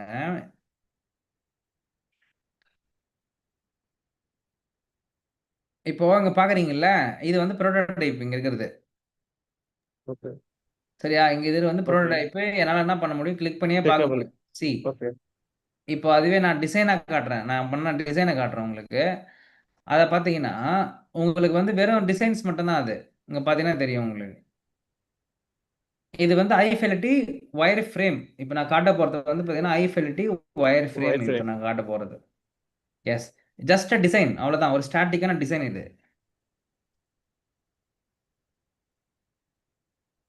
சி இங்க பாருங்க, இங்க இருக்குங்களா? இப்போ இது வந்து பார்த்தீங்கன்னா ஸ்டாட்டிக்கான டிசைன் அவ்வளவுதான். இந்த வரைக்கும் பாருங்க, இதான் ப்ரோட்டோடைப். ப்ரோட்டோடைப்னா இங்க நான் என்ன பண்ணுவேன், அடுத்த ஒரு ஸ்கிரீனை கிரியேட் பண்ணிட்டு இந்த ஸ்கிரீனுக்கும் இந்த ஸ்கிரீனுக்கும் நான் என்ன பண்ணுவேன், லிங்க் பண்ணுவேன். இதை கிளிக் ஓகே பண்ணா ஓகே. இங்க போ, இதை கிளிக் பண்ணா இங்க போன்னு சொல்லிட்டு நான் என்ன பண்ண நேவிகேட் முடியும். பண்ணணும். நேவிகேட் அந்த பண்ணணும். நேவிகேஷன்ல ஒர்க் பண்ண முடியும். இது ஒரு அந்த ஒயர் வருது பாருங்க, இதான் அந்த ஒயர் ஃப்ரேமிங், ஒயர் ஃப்ளோ. அந்த ஓகே யூசருடைய ஃப்ளோ வந்து கரெக்டா கொண்டு வரதுக்கு யூஸ் பண்றது. தெரியுதுங்களா? ஸோ இந்த மாதிரி ஓகே நீங்க நேவிகேட் பண்றதுக்கு ஒர்க் பண்ணுவீங்க, அனிமேஷன்லாம் வச்சு பண்ணுவீங்க. இதுக்கு ஓகே பேர் தான் வந்து பார்த்தீங்கன்னா ப்ரோட்டோடைப்பிங். இந்த ஓகே. இன்ட்ராக்ஷன் ப்ரோட்டோடைப்பிங் சொல்லுவோம். இந்த ஒரு பாருங்க கான்செப்ட், இதான் கான்செப்ட். ஓகே. ஓகேவா? நீங்க பார்த்துட்டு இருக்கிறது ஆ ஃபிக்மா டூல். இந்த டூல் பேர் வந்து ஃபிக்மா. ஓகே. ஓகேவா? ஆ இப்போ உங்களுக்கு ஒரு கிளாரிட்டி புரிஞ்சிச்சுங்களா? Correct. So wire frame is the first deliverable of the UI designer. நம்மளோட யூஐ யூஎக்ஸில் ரெண்டு விதமான டிபார்ட்மெண்ட் இருந்துச்சு முன்னாடிலாம். யூஎக்ஸ் தனியாக பண்ணுவாங்க, யூஐ தனியாக பண்ணுவாங்க. தனித்தனி ஆளுங்க இருந்தாங்க முன்னாடிலாம். இந்த அதாவது யூஎக்ஸ் மட்டும்தான் ரிசர்ச் ப்ராசஸ், அண்டர்ஸ்டாண்டிங் யூசர் எல்லாம் போட்டு இந்த மாதிரி பிடிஎஃபாக கொடுத்துருவாங்க. டிசைனர் அதை பார்த்து என்ன பண்ணுவார், யூஐ டிசைனர் டிசைன் பண்ணுவார். இப்படி தான் இருந்துச்சு. இப்போ என்ன பண்ணிட்டாங்க, எல்லாத்தையும் கிளப் பண்ணிட்டாங்க. கிளப் பண்ணி ரிசர்ச் பண்ணிட்டு டேட்டாவை லோ ஃபெலிட்டி போட்டு அதை நீங்களே டெவலப் பண்ணி ஹை ஃபெலிட்டியாக கொண்டு வந்துருங்க அப்படி சொல்லிட்டாங்க. அப்போ அந்த மாதிரி ஹை ஃபெலிட்டியாக கொண்டு வந்ததுனால இப்போ எல்லாமே நம்மளே பண்ண வேண்டியதாக இருக்குது. சொல்றது புரியுதுங்களா? ஸோ அப்போ இந்த ப்ரோடோடைப்ன்றதும் வந்து பார்த்தீங்கன்னா one of the major deliverable இங்கே. சரியா? அப்போ ஒயர் ஃப்ரேம்ன்றது நம்மளோட ஃபர்ஸ்ட் டெலிவரபிள். ஸ்டாட்டிக்காக டிசைன் இருக்கும், ஸ்டாட்டிக்காக பண்ணுவோம். அது நம்ம ஆப் எப்படி இருக்க போது எக்ஸாக்டாக படத்துலேருந்து, அதாவது பேப்பர்லேருந்து கொண்டு வந்து அடுத்து லோவிலேருந்து கொண்டு வந்து மிடிலேருந்து கொண்டு வந்து அப்புறம் ஐஃபையாக கொண்டு வந்து வச்சுருவோம். அதை கிளிக்கபிளாக மாற்றுறதுக்கான, அதாவது ப்ரோடோடைப்ன்றது என்னன்னா என்னோட எக்ஸாக்ட் ப்ராடக்ட் இப்படி தான் இருக்க போகுது அப்படின்னு அதை கிளிக் பண்ணி அந்த லுக் அண்ட் ஃபீல் எக்ஸ்பீரியன்ஸ் பண்ணுறதுக்கான இடம் வந்து பார்த்தீங்கன்னா ப்ரோட்டோடைப்பிங் அப்படி சொல்லுவோம். Prototypes allows you to bring your idea closer to life. உங்களுடைய லைஃப்னா உங்களுடைய ஸ்டேக் ஹோல்டர் அதை லைஃப்பில் பார்த்து அப்படியே யூஸ் பண்ணுற மாதிரியே ஃபீல் பண்ணணுன்றதுக்காக இந்த ப்ரோட்டோடைப்பிங்கை நம்ம கிரியேட் பண்ணுவோம். சொல்கிறது புரிஞ்சுதுங்களா? ஸோ இந்த ப்ரோட்டோடைப்பிங் மெத்தடாலஜியை பயன்படுத்தி நம்ம வந்து ஒவ்வொரு டைம்லையும் டெலிவரபிள் ஷேர் பண்ணும்போது, நம்மளோட ஸ்டேக் ஹோல்டருக்கு ஷேர் பண்ணும்போது அந்த லிங்க் தான் அனுப்பி விடுவோம். அவங்க கிளிக் பண்ணி எக்ஸ்பீரியன்ஸ் பண்ணி பார்ப்பாங்க. வெப்சைட்டில், ஃபோனில் எல்லாத்துலேயுமே என்ன பண்ணுவாங்க, எக்ஸ்பீரியன்ஸ் பண்ணி பார்ப்பாங்க. இதே மாதிரி நீங்கள் லோ இருக்குல்ல, லோ மிட்டு எல்லாத்துலேயுமே இந்த ப்ரோட்டோடைப்பிங் பண்ண முடியும். லோ ஸ்க்ரீன்னா பேப்பரை வச்சு கூட பண்ண முடியும். அதே மாதிரி மிட் வச்சு பண்ண முடியும். அதே மாதிரி வந்து ஐஃபைலையும் பண்ண முடியும். ஸோ இதுதான் சொல்ல வராங்க. மிட் ஃபெலிட்டி, ஐ ஃபெலிட்டினா என்ன அப்படி சொல்லிட்டு வேற ஒன்றும் இல்லை. இது வரைக்கும் பாருங்கள், தான் சாம்பிள். நீங்கள் பேப்பரில் படமாக வரைஞ்சி வைக்கிறது பார்த்தீங்கன்னா லோ ஃபெலிட்டி, ஓகேவா? கம்ப்யூட்டர் டயக்ராம்னா மிட் லெவலு. அதுக்கப்புறம் ஐ ஃபெலிட்டின்றது ஃபிக்மாவில் டிசைன் பண்ணுறது. ஸோ இதுதான் உங்களுடைய டிசைனிங் ஆக்டிவிட்டி. இப்போ எடுத்த உடனே எல்லாரும் யூஐ யூஎக்ஸில் வந்து பார்த்தீங்கன்னா நீங்கள் என்ன படிப்பீங்க? எடுத்த உடனே வந்து பார்த்தீங்கன்னா போயிட்டு அது பேர் என்ன சொல்லுவாங்க, ஃபிக்மா, ஃபோட்டோஷாப் அந்த மாதிரி டூல்ஸ் படிச்சிங்கன்னு வச்சுங்களேன், நீங்கள் டிசைனர் ஆகிடுவீங்க. ஆனால் யூஐ டிசைனர் ஆகிடுவீங்க, யூஎக்ஸ் டிசைனர் ஆக மாட்டீங்க. அப்போது டிசைன்ஸ் பண்ணுறதுக்கு முன்னாடி ரிசர்ச் பண்ணுன்றத எப்பயுமே மறந்துடக்கூடாது. நீங்கள் சொல்கிறது புரிஞ்சுதா? You have to do the research process first, then automatically you start work on the UI. எடுத்த உடனே நான் யூஐயில் ஒர்க் பண்ணால் அதுக்கு பேர் தப்பு. நான் அப்படி பண்ணக்கூடாது. First I have to understand the problem. யூசருக்கு என்ன கொடுக்க போகிறோம், யூசருக்கு என்ன தேவைப்படுது, இது ரொம்ப ரொம்ப முக்கியம். இது தெரியாமல் நம்ம என்ன பண்ணக்கூடாது, நம்ம நேராக போய் ஒயர் ஃப்ரேம் போட்டுறக்கூடாது. First you have to understand the user persona journey. அவனுக்கு என்ன தேவைப்படுது, என்ன ப்ரஸ்டேஷன் இருக்குது, பெயின் பாயிண்ட் இருக்குது, இதெல்லாம் அண்டர்ஸ்டாண்ட் பண்ணிட்டு தான்ப்பா நீங்கள் என்ன பண்ணணும், உங்களுடைய ஒர்க்கை ஸ்டார்ட் பண்ணணும். சரியா? ஓகே கைஸ், ஐ திங்க் இன்னையோட இப்போ இருக்கிற இது வச்சு பார்த்து முடிப்போம். நாளைக்கு வந்து பார்த்தீங்கன்னா நம்ம UX micro copy and visual markups design system, அப்புறம் யூசபிலிட்டி ரிப்போர்ட்டு, அதுக்கப்புறம் வந்து பார்த்தீங்கன்னா யூஎக்ஸ் அனலிட்டிக்ஸ் ரிப்போர்ட்டு, இதை பற்றிலாம் நம்ம நாளைக்கு பார்க்கலாம். ஓகேங்களா? இப்போ இந்த இதில் டாப்பிக்கில் ஏதாவது உங்களுக்கு டவுட்ஸ் இருக்கா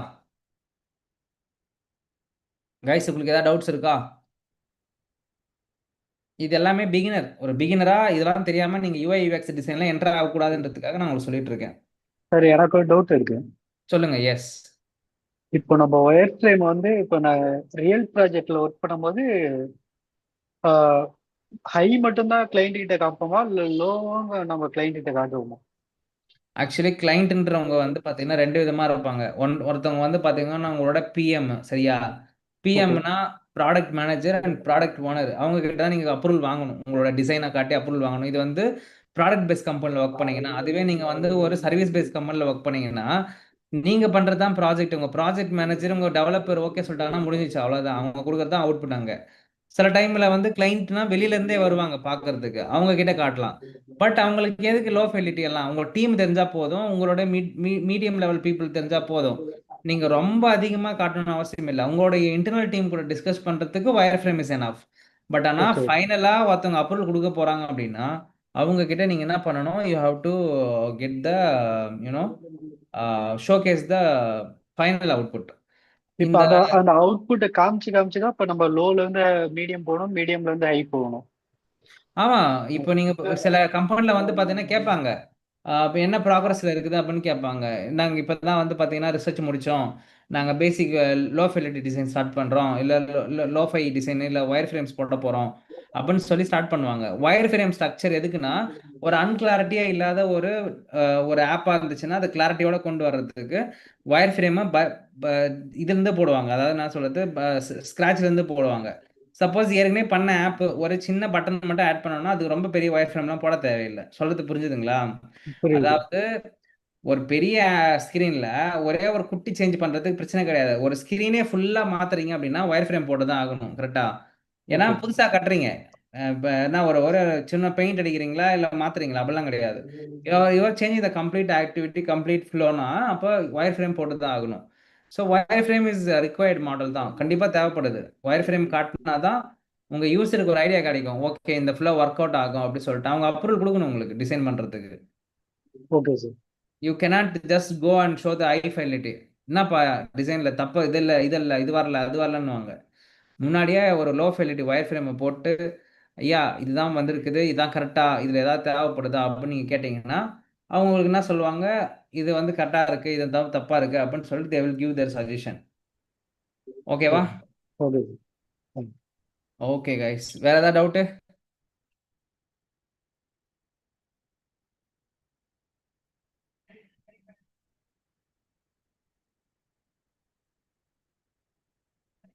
ஓகே ஃபைன் கைஸ், வில் கிளியராக இருக்குன்னா சூப்பரு. ஓகேவா? நம்ம அடுத்த செஷனை வந்து நாளைக்கு கனெக்ட் பண்ணுவோம். ஸோ இதோட நம்ம வைண்ட் அப் பண்ணிக்கலாம். சரியா? Thank you guys, bye. Thank you Thank you, sir. sir. By the way. யா.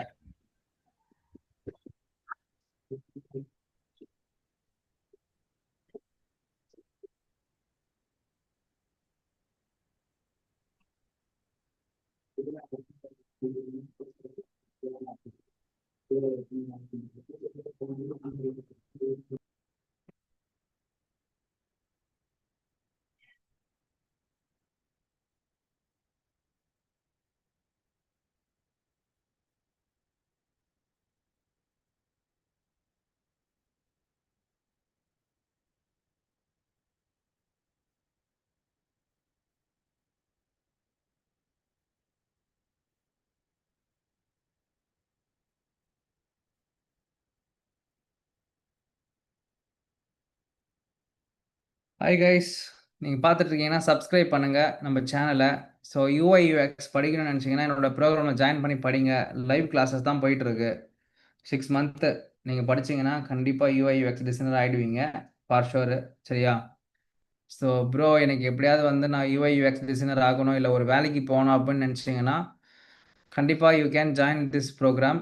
கண்டிப்பாக உங்களுக்கு வந்து பார்த்தீங்கன்னா ஒரு பயங்கர இம்பேக்ட் கிடைக்கும். உங்களை பயங்கரமாக வந்து ஒரு யூஐ யூஎக்ஸ் டிசைனராக மாற்றுறது என்னுடைய பொறுப்பு. So you people comes you can join in my April batch. இப்போ நான் ஸ்டார்ட் பண்ண பேட்சை புது பேட்ச் தான். நீங்கள் ஜாயின் பண்ணி படிக்கலாம். சரியா? ஏதாவது டவுட்ஸ் இருக்குது அப்படின்னா தாராளமாக பிங் பண்ணுங்கள். I will clarify your doubts here. Okay, லைவ்ல தான் கிளாஸ் போகும் எப்பயுமே. ஸோ யூஐ யூஎக்ஸ் டிசைனராக நான் ஆகணும் அப்படின்னு ஆசைப்பட்டீங்கன்னா கண்டிப்பாக என்னோட செஷன் இம்பேக்ட்ஃபுல்லாக தான் இருக்கும். நீங்கள் யூடியூப் சேனல்லே பார்த்துருப்பீங்க. ஸோ இப்போ யாராவது சப்போஸ் யூஐ யூஎக்ஸ் டிசைனர் ஆகணும், எனக்கு ஒரு நல்ல மென்டார் வேணும் இல்லை நல்ல ஒரு பர்சனல் கைடன்ஸ் வேணும்னு நினச்சிங்கன்னா definitely you can join in my session actually. So நான் வந்து ஈவினிங் எவ்ரிடே வந்து பார்த்தீங்கன்னா like 8 o'clock to 8 o'clock to 9 o'clock ஒரு பேட்சும், 10 o'clock to 9 o'clock to 10 o'clock ஒரு பேட்சும் வந்து பார்த்தீங்கன்னா எடுத்துகிட்டு இருக்கேன் everyday. So you people can be get some idea UI UX design பற்றியும் இந்த இண்டஸ்ட்ரி எப்படி ஒர்க் அவுட் ஆகிருக்குன்னு பற்றியும் தெரிஞ்சுக்க முடியும். ஸோ இப்போ என்னோட 2வது பேட்ச் ஸ்டார்ட் பண்ண போகிறேன். ஸோ ஸ்டே பண்ணி படிங்க. ஓகேவா? So I'm going to add them. யாராவது டவுட் இருந்ததுன்னா நீங்கள் கமெண்ட் செக்ஷனில் போடுங்க. சரியா?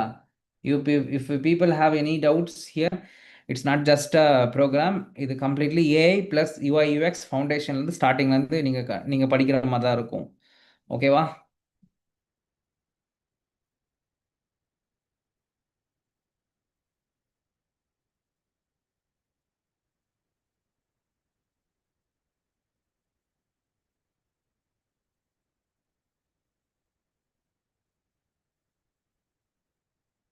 Hi Balaji, hi Bowmiya, hi Rajeswari, Hi, bro.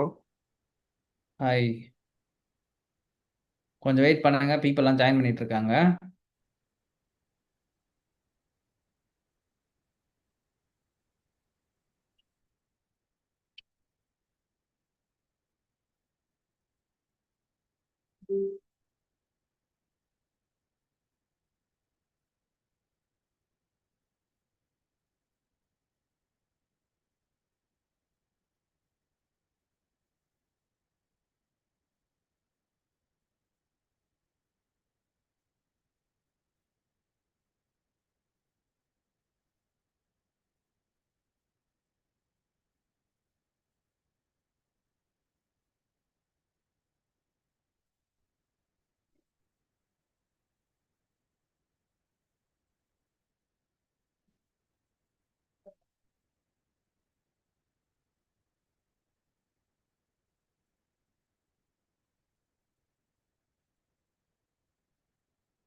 Okay, last class என்னப்பா டிஸ்கஸ் பண்ணோம் நம்ம? பாலாஜி, பௌமியா, ராஜேஸ்ரீ, ராஜேஸ்வரி.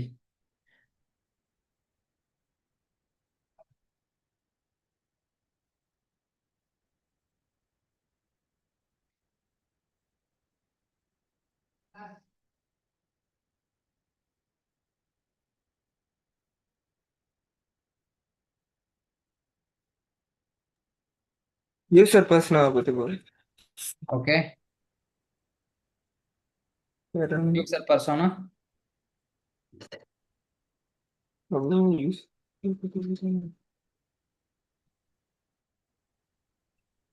ஒரு நிமிஷம்.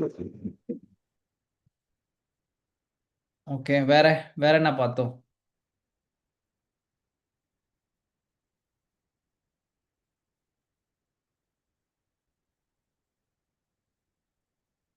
எம்பத்தி mapping, very good, empathy map பார்த்தோம். ஓகே, வேற? அதில் உள்ள சேஸ் டோஸ் டெஸ் அதெல்லாம் பார்த்தோம். ஃபீல் திங்க், யூசர் என்ன ம் ஃபீல் பண்ணுறாங்க, எப்படி பண்ணுறாங்க, அதை பற்றி பார்த்தோம். ம் ஓகே. ஸோ எவ்ரிடே வந்து பார்த்தீங்கன்னா எம்ஓஎம்னு ஒன்று எழுதுவோம் நம்ம, கரெக்டுங்களா? ஸோ நீங்கள் அந்த எம்ஓஎம் கரெக்டாக எழுதுனீங்கன்னா உங்களுக்கு வந்து மறக்காது. So every one start right MOM. ஓகேங்களா? எல்லாரும் என்ன பண்ணுங்க, எம்ஓஎம் எழுதுங்க. கிளாஸ் முடிச்சுட்டு போறீங்க அப்படின்னா ரைட் எம்ஓஎம் மஸ்ட். சரிங்களா? இது வந்து நான் இப்போ சொல்லலை, எவ்ரிடே ப்ராக்டிஸாகவே நான் சொல்கிறேன் இது. ஏன்னா நீங்கள் எடுத்து என்ன எடுக்கன்னா மறந்துடும் நம்மளுக்கு. நம்ம எல்லாருக்குமே வந்து பார்த்தீங்கன்னா மறக்கக்கூடிய மைண்டு. கரெக்டா இல்லையாப்பா? Right everyday MOM. எம்ஓஎம் எழுதாம யாருமே போகக்கூடாது ஆக்சுவலி. சி, இன்னி வரையும் வந்து ஒருத்தர் எழுதினுக்காரு பாருங்க, தெரியுதா? Everyday MOM must. சரிங்களா? Right MOM everyday. ஸோ நீங்கள் எம்ஓஎம் எழுதாம, அதாவது இந்த மீட்டிங்கில் நம்ம இன்னைக்கு என்ன டிஸ்கஸ் பண்ணோம், இன்னைக்கு என்ன கற்றுக்கல அப்படின்னு நம்ம சொல்லிட்டு போனோம் அப்படின்னா நாளைக்கு வரும்போது மறந்துடுவோம் நம்ம. ஸோ அதனால எல்லாருக்குமே இது மஸ்ட். ஓகேங்களா? You have to right. இன்னைக்கு நான் இது படித்தேன், இன்னைக்கு நான் இது படித்தேன்னு சொல்லிட்டு எழுதணும். இங்கே பாருங்க, எழுதியிருக்காங்க பாருங்க, டே 4 நான் இது படித்தேன், டே 4 இது படித்தேன் அப்படி சொல்லிட்டு யூ ஹாவ் டு ரைட். கரெக்டா? அப்போ நம்ம எழுதலைன்னா எப்படி வந்து நம்மளுக்கு ஞாபகம் இருக்கும்? Somewhere you need to note it down இல்லை? ஸோ அப்போ இது எழுதுவீங்களா அதுக்கப்புறம் ஒழுங்கா ரெகுலரா? நேத்தே நான் சொல்லணும்னு நினச்சேன் உங்களுக்கு. So MOM is must. எம்ஓஎம்னா என்னது ஃபர்ஸ்ட் சொல்லுங்க. எம்ஓஎம்னா மினிட்ஸ் ஆஃப் மீட்டிங் சொல்லுவாங்க. ஓகேவா? மினிட்ஸ் ஆஃப் மீட்டிங் என்னன்னா, நம்ம ஒரு ஆன்லைன்ல மீட்டிங் போறோம், ஒருத்தவங்க கூட போறோம்னா நம்ம நிறைய டிஸ்கஸ் பண்ணியிருப்போம். கரெக்டா? அதுல இ- இதெல்லாம் என்னோட அடுத்தடுத்த வேலை, இதெல்லாம் அடுத்த டாஸ்க் என்ன பண்ணணும் அப்படின்னு சொல்லிட்டு ஒரு பஞ்சா ஒரு ஒரு ரிமைண்டர் மாதிரி போட்டு விட்டுரும். அதான் அதுக்கு proof minutes of meeting. Okay. So அந்த மினிட்ஸ் ஆஃப் மீட்டிங் ரொம்ப ரொம்ப இம்பார்ட்டன்ட் ஃபேக்டர். அது எழுதுனாதான் உங்களுக்கே ஞாபகம் இருக்கும். இல்லைன்னா வந்து லக்ஷ்மன் ஒரு ஜீவன் வந்துச்சு நம்மளுக்கு கிளாஸ் எடுத்துச்சுன்னு நீங்க தான் சொல்றேன். ஓகேங்களா? MOM is important factor. If you are not writing you will, it's official written. See, a professional context, MOM stands for minutes of meeting. Okay, it is a minutes of meeting. It is official written record of the summarized discussion, decision and action items for the meeting. இது ஒரிஜினலான ஒரு வேலை. இதெல்லாம் போய் உங்க இன்டர்வியூல சொன்னா கூட உங்களுக்கு இது வாய்ப்பு இருக்கு. இந்த மாதிரி ஒவ்வொருலாம் பிகினிங் இதெல்லாம் இன்னைக்கு நீங்க இதெல்லாம் வந்து இன்னைக்கே நீங்க தெரிஞ்சுக்கிறீங்க. இண்டஸ்ட்ரியில இன்னைக்கே தெரிஞ்சுக்கிறீங்க. நீங்க ஒரு கம்பெனி வேலைக்கு போய் தெரிஞ்சுக்க வேண்டிய விஷயத்த நான் இன்னைக்கே டீச் பண்றேன், உங்களுக்கு சொல்லி கொடுத்துட்டு இருக்கேன். சொல்றது புரியுதுங்களா? ஸோ எம்ஐஎம்ன்றது ரொம்ப ரொம்ப முக்கியம். இதெல்லாம் எழுதுனா உங்களை ப்ரொஃபஷனலா பார்ப்பாங்க. பா, யாரா அவன் எம்ஐஎம்லாம் எழுதுறான், சூப்பரா நல்லா இருக்கானே அப்படின்றத ஃபீல் பண்ணுவாங்க. நீங்க வந்து எம்ஓஎம் எழுதுறது கிடையாது, ரெக்கார்ட் பண்றது கிடையாது, டேட்டாவை நோட் பண்றது கிடையாது. ஒரு டிசைனர்னா வந்து every day should be noted down. நீங்க டேட்டா ரிக்குயர்மெண்ட் கலெக்ட் பண்றீங்க அப்படின்னா கண்டிப்பா மஸ்ட் நீங்க என்ன பண்ணணும், உங்களுடைய ஸ்டேக் ஹோல்டர் கொடுக்குற ஒவ்வொரு இன்புட்டையும் பேப்பர்ல படமாவோ இல்லை நோட் புக்ல நோட்டாவோ எடுத்து வச்சுக்கணும். Then only you can able to be documented. உங்களால டாக்குமெண்ட் பண்ண முடியும். இதெல்லாம் நீங்க சொல்லியிருக்கீங்க சார் சொல்லி சொல்ல முடியும். 2 நாள் கழிச்சுட்டு வந்து லக்ஷ்மண் அன்னைக்கு 31ஆம் தேதி வெள்ளிக்கிழமை அன்னைக்கு டேட்ல நம்ம என்ன ஒர்க் பண்ணோம் அப்படின்னு கேட்டாருன்னு வச்சுங்களேன். 31ஆம் தேதி வியாழக்கிழமை என்னென்ன ஒர்க் என்ன ஒர்க் நான் சார் தெரியலையே சார் அன்னைக்கு நான் என்ன ஒர்க் பண்ண சொல்லிட்டு முடிஞ்சிருச்சா? அப்போ you have to document your things, கரெக்டா? ஸோ யூஐ யூஎக்ஸ்ல டாக்குமெண்ட் பண்ணணும். அப்புறம் minutes of meeting is important factor. So please write MOM every day. ஓகேவா my dear friends? Okay bro. Fine. போலாமா? யூஎக்ஸ் குள்ள போலாமா? போலாம் bro. Okay done. So last class என்ன இப்போ டிஸ்கஸ் பண்ண சொல்லுங்க பார்க்கலாம்.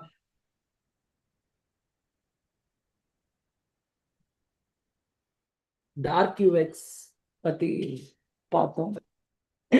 அப்புறம் வந்து இவர் Very சொன்ன எம்பத்தி மேப்பிங், சேடஸ், feel and think.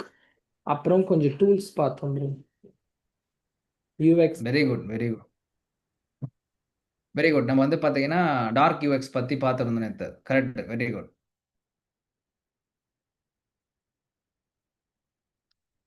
So dark UX வச்சு நம்ம ஊரில் என்னென்னலாம்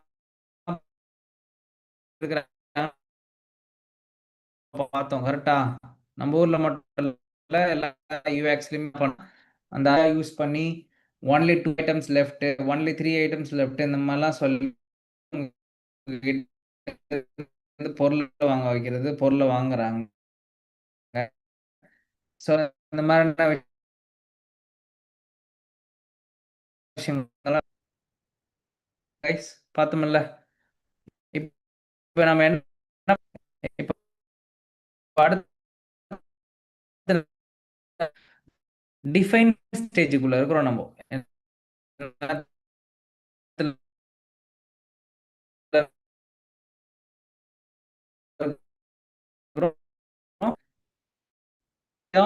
நீங்க பதில கத்துக்கணும். நீங்க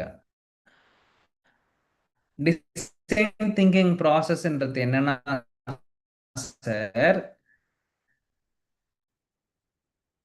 ப்ராப்ளம் சால்விங் மெத்தடாலஜிங்களா கேட்பாங்க இன்டர்வியூ.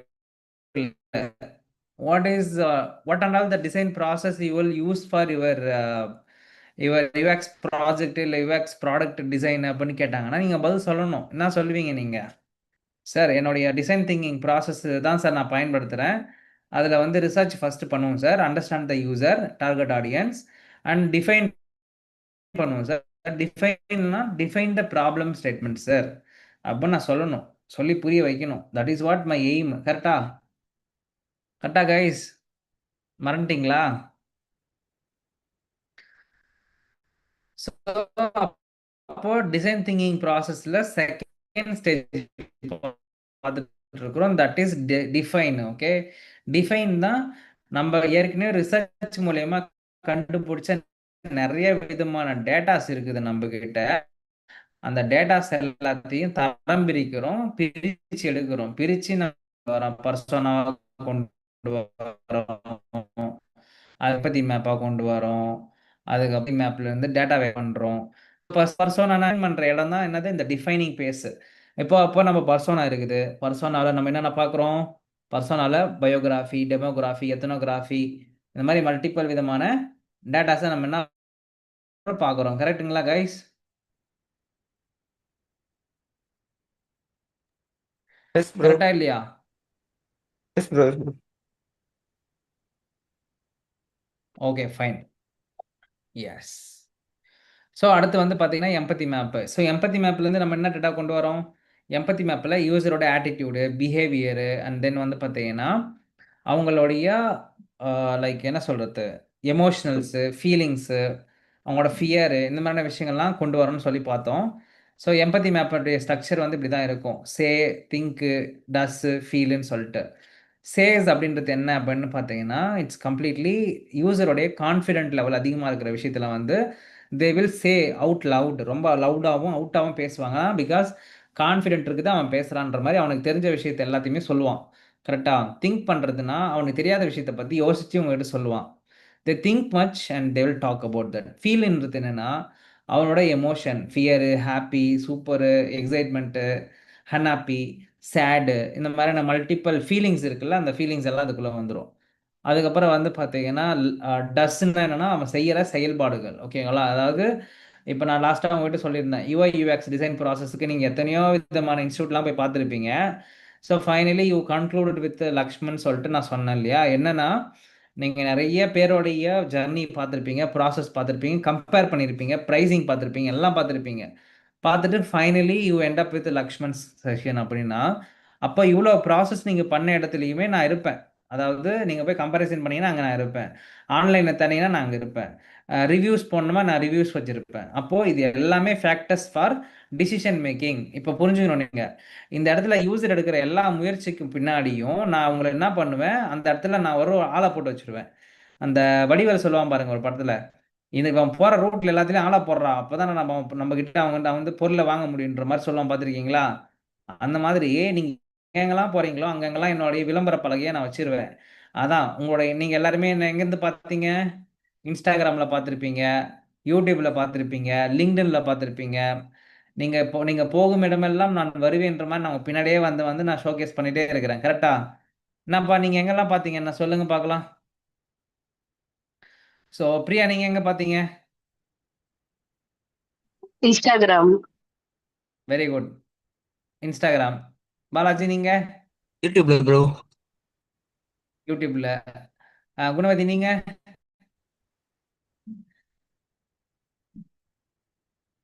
இன்ஸ்டாகிராம்ல சார். ஆக்சுவலி குணவதியும் வந்து பார்த்தீங்கன்னா இவங்க நிஷாவும் வந்து பார்த்தீங்கன்னா நான் போட்ட அந்த போஸ்டர் டிசைன் ஆட்ல தான் வந்தாங்க ஆக்சுவலாக. ஆனால் அவங்களுக்கு தெரியாது அது நான் போட்ட, நான் என்னுடைய ஆட்னே தெரியாது அவங்களுக்கு, நான் எடுக்க போகிறேன்னு தெரியாது.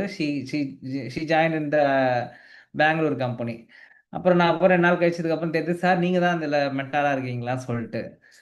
ஸோ யோசிச்சு பார்த்தீங்கன்னா அந்த மாதிரி பீப்புள் வந்து பார்த்தீங்கன்னா மல்டிபிள் பிளேசஸில் நீங்கள் இருப்பீங்க. அங்கெல்லாம் நான் என்ன பண்ணுவேன், என்னோட விளம்பரத்தை நான் வச்சுட்டே இருப்பேன். கரெக்டாக? அப்போது நீங்கள் என்ன டஸ்ட் பண்ணுவீங்க தெரிஞ்சதுனால தான் நான் அதெல்லாம் பண்ணிட்டு இருக்கிறேன். கரெக்டாக இல்லையா? அப்போது யூசர் என்னென்னலாம் நீங்கள் எடுப்பீங்க, ஒரு முடிவு எடுக்கிறதுக்கான விஷயம் எங்கே இருக்குது, உங்களை யாரை இன்ஃப்ளூயன்ஸ் பண்ணுவா? ஃபார் எக்ஸாம்பிள் இப்போ வந்து நான் ரிவ்யூஸ் காட்டணும் உங்களுக்கு எல்லாருக்கும்னா, நான் ரிவ்யூஸ் வைக்கணும் நான் இப்போது. அப்போ என் ரிவ்யூஸ் போய் நீங்கள் படிச்சீங்கன்னா தெரியும் உங்களுக்கு. இப்போ நான் டிமெண்ட் இஸ் மை கம்பெனி அப்படின்னா, நான் டிமெண்ட் போய் படிங்கன்னு சொல்லுவேன். நான் இந்த இடத்துல நான் அனுப்பி விடுவேன் எல்லாருக்கும். பாருங்கள் 300 ரிவ்யூஸ் இருக்குது, நீங்கள் போய் ஒன்று ஒன்று படித்து பாருங்கள், நான் என்ன எடுத்திருக்கிறேன், எப்படி எடுத்திருக்கேன், என்ன பண்ணியிருக்கேன்னு சொல்லிட்டு you can just go and read the review. அப்போ இந்த மாதிரி ஒவ்வொரு ரிவ்யூ படிக்கும்போது உங்களுக்கு தெரியும். இங்கே பாருங்கள், ஒவ்வொரு ரிவ்யூ போட்டிருக்காங்க பாருங்கள். எக்ஸலண்ட் கிளாஸஸ்ஸு, நான் வந்து இந்த மாதிரி யூஐ யூஎக்ஸை கற்றுக்கிட்டேன், ப்ராக்டிக்கலி கற்றுக்கிட்டேன் அப்படின்னு சொல்லி போட்டிருக்காரு. And then AI based class are also very இது வந்து தானேஷ் போட்டிருக்காரு. ஓகேங்களா? அதுக்கப்புறம் வந்து பார்த்தீங்கன்னா சங்கரி பிபிஏ போட்டிருக்காங்க. Good academy with easy to understand teaching concept explain கிளியர்லின்னு போட்டிருக்கிறாங்க. அண்ட் தென் மணிகண்டன், கிரண்குமார் வந்து நம்மளோட போன பேட்ச். ஓகேங்களா? So my UI UX learning design academy excellent, each session is practical, structured, easy to understand. ஆரோ Lakshmanan and Rajesh especially provide wonderful teaching and valuable insight. Think like a real designers. Their guidance and portfolio building, LinkedIn optimization, profile problem solving, and extremely helpful and truly recommended this academy. இதெல்லாம் சும்மா போட்டதான்னு நினைக்கிறீங்களா? இதெல்லாம் நான் எழுதி கொடுத்ததுன்னு நினைக்கிறீங்களா? ஒரு person பாருங்க design பண்ணி இதே போட்டிருக்காரு, Vishnu Rekha. Thank you thank you so much அண்ணா. UI UX course very useful and interesting அண்ணா. தேங்க்யூ ஃபார் யுவர் எஃபர்ட் அண்ணா அப்படின்னு போட்டிருக்கிறாங்க. ஓகேங்களா? So this is what the reviews இல்லை. அப்போ இதெல்லாம் கன்சிடரிங் ஃபேக்டர். கரெக்டா கைஸ்? அப்போ இதெல்லாம் இல்லாமல் நீங்கள் வருவீங்களா படிக்கிறதுக்கு? ஆனால் இதெல்லாம் நீங்கள் பார்த்தீங்க. இதெல்லாம் யாரெல்லாம் பார்த்தீங்க? பார்த்தவங்களாம் மீ அப்படின்னு போடுங்க. சார் நான் இதை பார்த்தேன். பார்த்தேன் ப்ரோ. ஆனால் கம்ப்ளீட்டாக பார்க்கல. சும்மா 2 or 3 ரிவ்யூஸ் பார்த்தேன் ப்ரோ. பார்த்தீங்கல்ல, அட்லீஸ்ட் கன்சிடர் பண்ணீங்களே ஏதோ சம்திங். அப்போ நீங்க சொல்லுவாங்கல்ல, அப்போ நீங்க என்ன பண்ணுவீங்கன்றது எனக்கு தெரியும். ஒரு யூசரா நான் உங்க எல்லாரும் அண்டர்ஸ்டாண்ட் பண்ணி வச்சிருக்கேன். யாரு? I'm the product owner. இங்க நான் தான் இந்த யூஎக்ஸ் கோர்ஸோடைய ஓனர். நான் எல்லாரையும் அண்டர்ஸ்டாண்ட் பண்ணி வச்சிருக்கேன். என் ஸ்டூடெண்ட் என்ன பண்ணுவான், என்ன பண்ண மாட்டான், அவங்க டேடி என்ன பண்ணுவாரு, அவங்க அப்பா என்ன பண்ண மாட்டாங்க. ஸோ உங்களுடைய எல்லா தாட் ப்ராசஸையும் நான் அண்டர்ஸ்டாண்ட் பண்ணிட்டுன்னா என்னால் என்ன பண்ண முடியும், ஈஸியாக நீங்க நீங்க நீங்க என்ன பண்ணுவீங்களோ அந்த எந்த எல்லா இடத்துலையுமே என்னுடைய பேரிகேடர் நான் போட்டேன்னா நீங்க கண்டிப்பா வந்து அந்த அந்த அந்த ப்ராடக்டை வாங்கி ஆகணும். வேற வழியே இல்லை. கரெக்டா? Yes bro. கரெக்டா guys? Yes bro. So this is what the important factor எங்க நம்மளுடைய யூஐ யூஎக்ஸ் லேர்னிங்ல. ஓகே, அடுத்து ஸோ ஃபர்ஸ்ட் சேனா என்ன? சே அப்படின்றது என்னன்னா, எதெல்லாம் நீங்க ரொம்ப லவுடாகவும் ரொம்ப கான்ஃபிடென்ட்டாகவும் சொல்றீங்களோ அதெல்லாம் சே அப்படின்னு நம்ம சொல்லுவோம். கரெக்டா? அடுத்து வந்து திங்க்ன்றது என்னன்னா, விச் த செகண்ட் குவாட்ரண்ட் இந்த ரைட் சைடில் பார்த்தீங்கன்னா, அதாவது they think and thought out experience. அதாவது அது எப்படி இருக்கும் அப்படின்னு சொல்லி யோசிச்சு ஒரு விஷயத்த சொல்றது. ப்ரோ இந்த எம்பத்தி மேப் எப்படி ப்ரோ கண்டுபிடிங்க அப்படின்னு கேட்டிங்கன்னா, நீங்கள் நேரில் உட்காந்து பார்க்கும்போது அவன் யோசிச்சு சொல்கிறானா இல்லை வந்து அப்படியே சொல்கிறானான்றது தெரியும். கரெக்டா? ஆனால் இதை சர்வே எடுத்தால் எப்படி ப்ரோ தெரியும்? கரெக்டா? சர்வே எடுக்கும்போது உங்களுக்கு மாட்டுவீங்கல்ல, அப்போ உங்களுக்கு தெரியாதுல்ல அவன் யோசிச்சு சொன்னானா இல்லை வந்து அப்படியே சொன்னானான்னு சொல்லிட்டு. அப்போது இங்கே நீங்கள் எடுத்துக்க வேண்டிய டேட்டாஸ் வந்து பார்த்தீங்கன்னா, மொத்தமாக இந்த 4 டேட்டாவில் அவங்ககிட்ட இருந்து நீங்கள் இந்த மாதிரி தெளிவாக உங்கள் எம்பத்தி மேப்புக்கு தெளிவான டேட்டாஸ் நீங்கள் வாங்கணும். ஓகேங்களா? அப்போ அவன் கான்ஃபிடென்ட்டாக இருக்கிற விஷயம் என்னன்றது நீங்கள் தெரிஞ்சுக்கணும். அதை வந்து நீங்கள் ஃபோன் மூலியமாக கலெக்ட் பண்ணலாம், இல்லை வீடியோ கால் மூலியமா ட்ரை பண்ணலாம். சம்திங் நேரடியாக கலெக்ட் பண்ணால் மட்டும்தான் உங்களுக்கு சேஸ் தெரியும். ஓகேங்களா? அப்போ திங்க்கும் தெரியும். அப்போ டஸ்ன்றதும் நேரடியாக கால் பண்ணும்போது தான் தெரியும். ஃபீலிங்குமே வந்து பார்த்தீங்கன்னா நேரடியாக பண்ணும்போது தான் தெரியும். அப்போ ஒரு யூசரை நீங்கள் எந்த அளவுக்கு நேரடியாக தொடர்பு கொண்டு வாங்குறீங்களோ அப்போ தான் உங்களோட எம்பத்தி வந்து கரெக்டாக இருக்கும். ப்ரோ அப்போ நான் வந்து சர்வே பண்ணால் என் எம்பத்தி நல்லா இருக்காதா அப்படின்னு கேட்டிங்கன்னா, no, it's not going to work. சொல்றது புரிஞ்சுதா?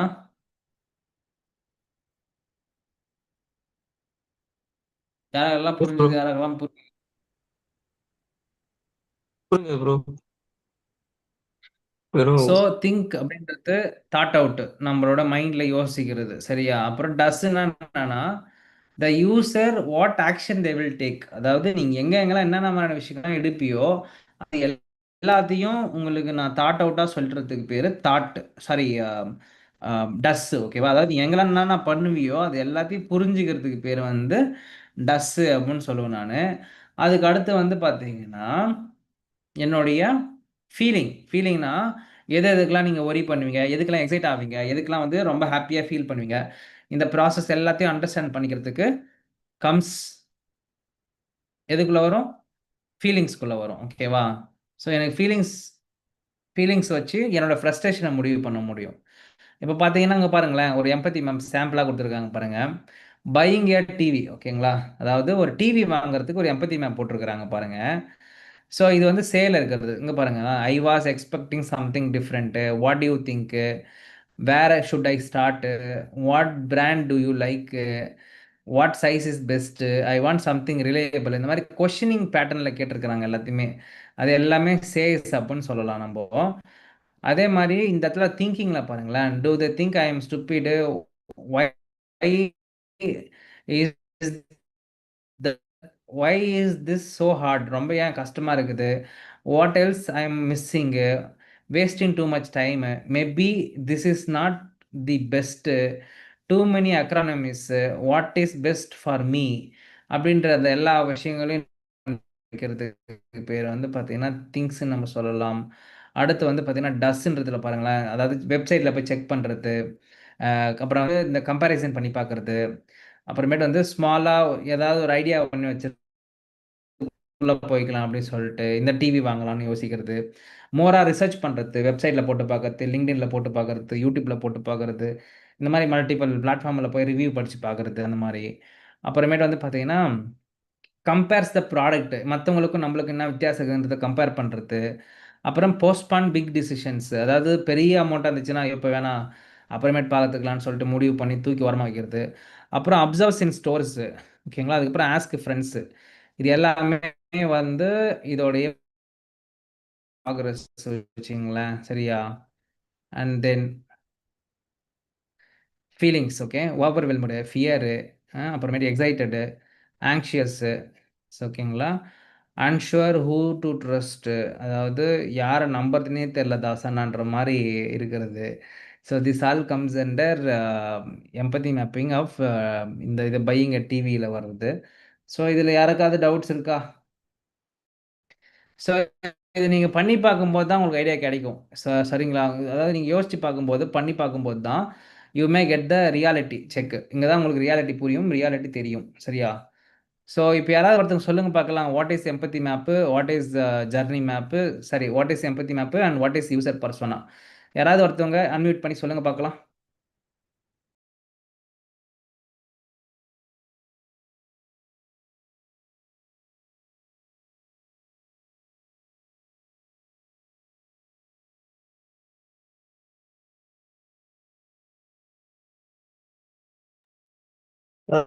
யூசர் பர்சனா ஒரு யூசரோட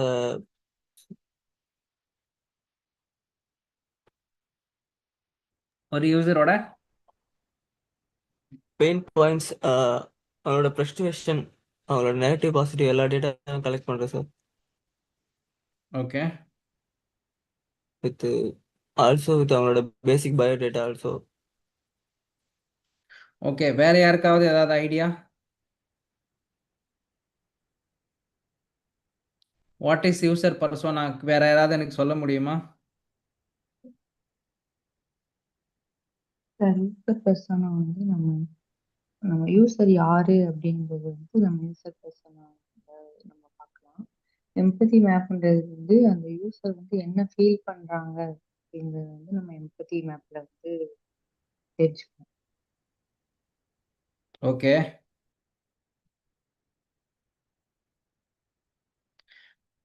சூப்பர். வேற யாராவது சொல்ல முடியுமா வாட் இஸ் யூசர் பர்சோனா? கொஞ்சம் நல்லா எலாபரேட்டடாக யாராவது ஒருத்தவங்க சொல்லுங்க பார்க்கலாம்.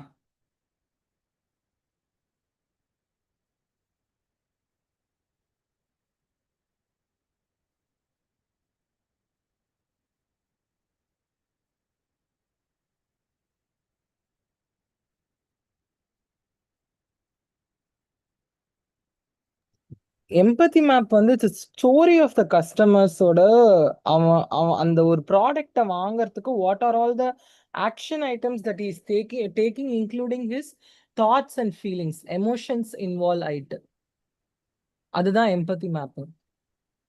ஓகே,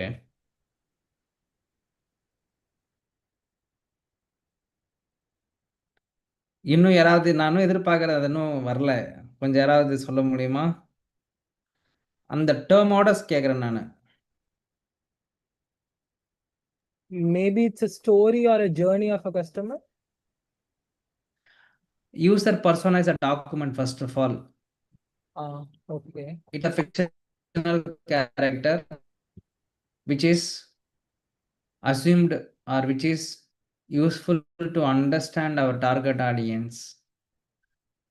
அந்த ஃபிக்ஷனல் கேரக்டர்ன்ற வேர்ட் ரொம்ப முக்கியம்.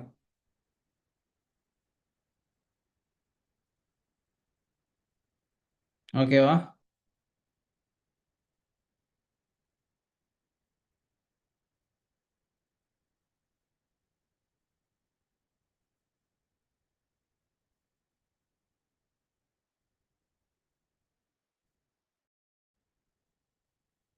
புரிஞ்சுதாப்பா? ப்ரோ புரியுது ப்ரோ. ஓகே. யாராவது ஒருத்தவங்க வந்து எம்பத்தி மேப்னான்னு சொல்லுங்க பார்க்கலாம்.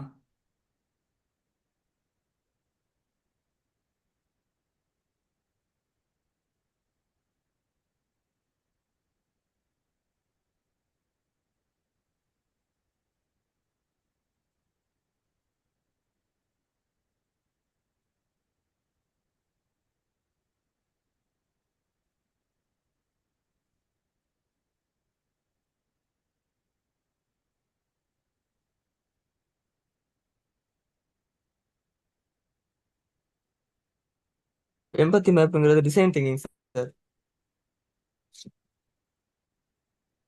எம்பத்தி டிசைன் மேப்னா டிசைன் திங்கிங் அண்ட் யூசரோட பெர்ஸ்பெக்டிவ்ல இருந்து அண்டர்ஸ்டாண்ட் பண்ணி ரிசர்ச் பண்ணி சொல்றது. ஓகே. அவங்களோட திங் டஸ், அவங்களோட சேஸ் என்ன, அவங்களோட திங் என்ன, அவங்களோட ஃபீல் என்ன, ம் அவங்களோட ஆக்ஷன் அந்த டூ அதெல்லாம் ம் அதெல்லாம் ஃபோக்கஸ் பண்ணி சொல்றது.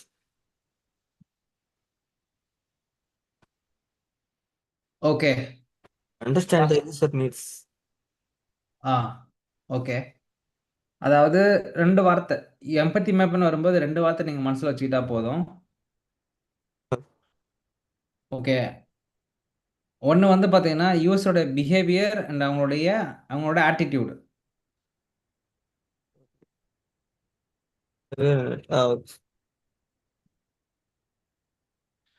சொல்றது புரிஞ்சுதா? புரியுது சார். சார் யூஸரோடைய எக்ஸாம்பிள் சொல்ல முடியுமா? யூஸரோட பிஹேவியர் அண்ட் ஆட்டிடியூட்னா ஒன்றும் இல்லை. யூஸரோட பிஹேவியர்னா என்னன்னா எப்படி வந்து ஒரு பொருளை வாங்குறீங்கன்றது உங்களுடைய பிஹேவியர். சொல்றது புரிஞ்சுதுங்களா? ஃபார் எக்ஸாம்பிள் உங்கள் டிவி வாங்குறீங்கன்னா நான் பண்ணியிருக்கீங்க பாருங்க. வெப்சைட்டில் போய் பார்த்துருக்கீங்க. இந்த லிஸ்ட் ஆஃப் திங்ஸை வந்து கம்பேர் பண்ணியிருக்கீங்க. அப்புறம் வந்து பார்த்தீங்கன்னா ரிசர்ச் நிறையா பண்ணியிருக்கீங்க. நிறையா ப்ராடக்டோட கம்பேர் பண்ணியிருக்கீங்க. இதெல்லாம் தான் உங்கள் பிஹேவியரு. கரெக்டா?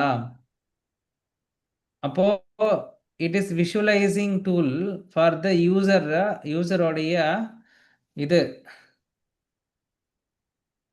ஓகேங்களா? இது என்னுடைய இங்கே பாருங்க, இது இருக்கு பாருங்க. யூசரோட attitude and behaviour and empathy map team align with a deep understanding of end user.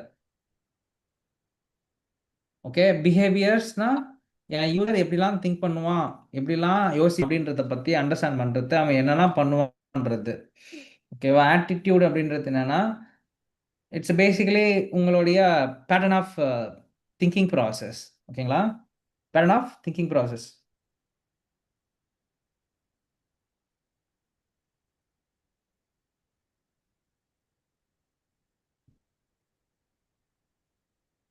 புரிஞ்சுதா? Yes sir. எம்பத்தி மேப்பிங்கா?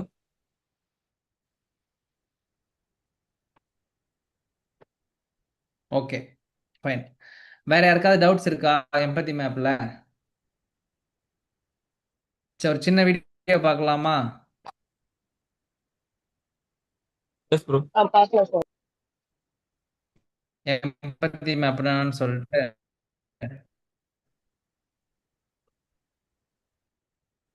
இன்னும் ஏதாவது பெட்டரான explain.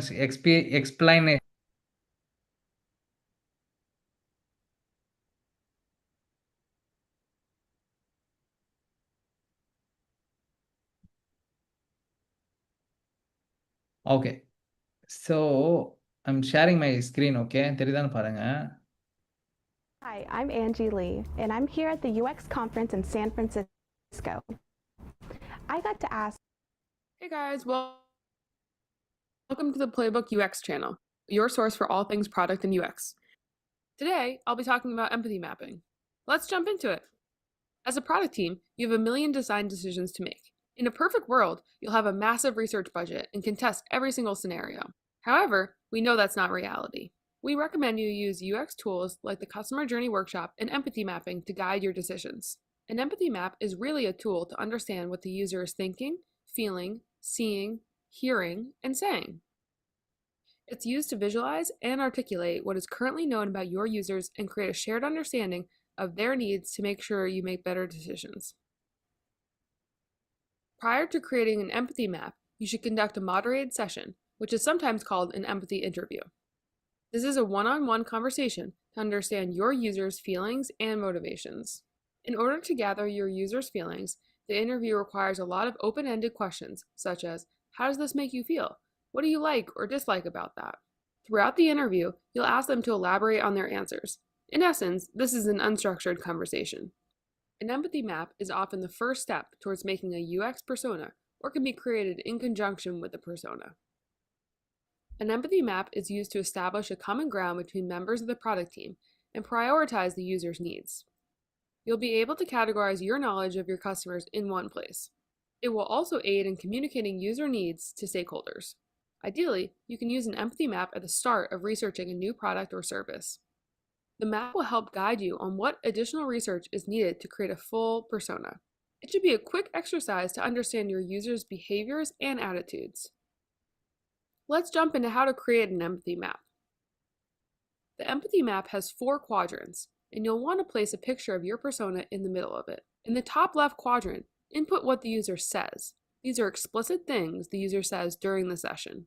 In the top right quadrant, input what the user thinks. This is what the persona is thinking throughout their journey. What the user thinks is implicit. This is something the user doesn't say, but you can derive. Maybe you observe that the user finds something annoying by the look on their face, but they're too polite to say it. In the bottom right quadrant, input what the user does. These are the user's actions and explicit things that you notice that they do during the session. Maybe the user is clicking around on the page and they can't find what they're looking for. In the bottom left quadrant, you have the feels. These are the adjectives and explanations. This is implicit and something you can try and gather from the user. For example, maybe the user felt frustrated because they kept receiving an error message. Let's walk through an example. Pretend you work at a company who is creating a product that allows customers to order coffee for pickup at their nearest branch. You sit down to interview one of your customers, Jill, to discuss her daily behaviors. Jill mentions that she's really busy on the day-to-day. She cuts it close in the morning, typically walking in a minute or two late, holding a cup of coffee. Even though she likes her local coffee shop over Starbucks, she'll go to Starbucks every day before work because it's convenient. She likes how Starbucks has an app where you can enter an order and pick it up without waiting in a long line or interacting with people. However, she feels guilty about going to a large corporate coffee store. After conducting the interviews, it can be fun to empathy map with a coworker. Put each of the user's thoughts, feelings, and emotions on a sticky note and arrange them into one of the 4 quadrants. Occasionally, it can be hard to determine which quadrant to put your sticky notes in, but don't overthink it. An item can overlap in multiple categories, so just go with your gut. An empathy map isn't designed to be fully precise. It is better to get everything on paper than to agonize over which category each item belongs to. Quadrants are designed to be guides to push your research and make sure you haven't missed any key aspects of your persona. If you're struggling to complete one of the quadrants, then you most likely need to go back and do more research. You can use any type of qualitative research to guide your empathy map. By sketching out an empathy map, you can determine what aspects of your user you know and what aspects you need to research further. You can create an empathy map based on one user or a group of users. When using a group of users, you will aggregate themes across the group to create your empathy map. It's important to note that empathy maps are not replacements for personas. Remember, people are complex. You may encounter inconsistencies between quadrants. For example, you may see positive actions yet negative emotions from the same user. As a UX professional, you should investigate the cause of each conflict and resolve it. Once you have created an empathy map, you can then role-play with your empathy map to determine what the person thinks about the feature in question. Would they like this decision? Everyone in the UX world has had to deal with a boss or stakeholder who thinks they know what the customer wants. However, using an empathy map allows you to make educated decisions. As always, make sure to update your empathy map as you conduct more research and learn more about your users. That's all I have for empathy mapping. Please make sure to subscribe to our channel to learn more. என்னப்பா புரிஞ்சுதா? யாராவது ஒருத்தங்க புரிஞ்சவங்க சொல்லுங்க பார்க்கலாம், என்ன புரிஞ்சு சொல்லிட்டு.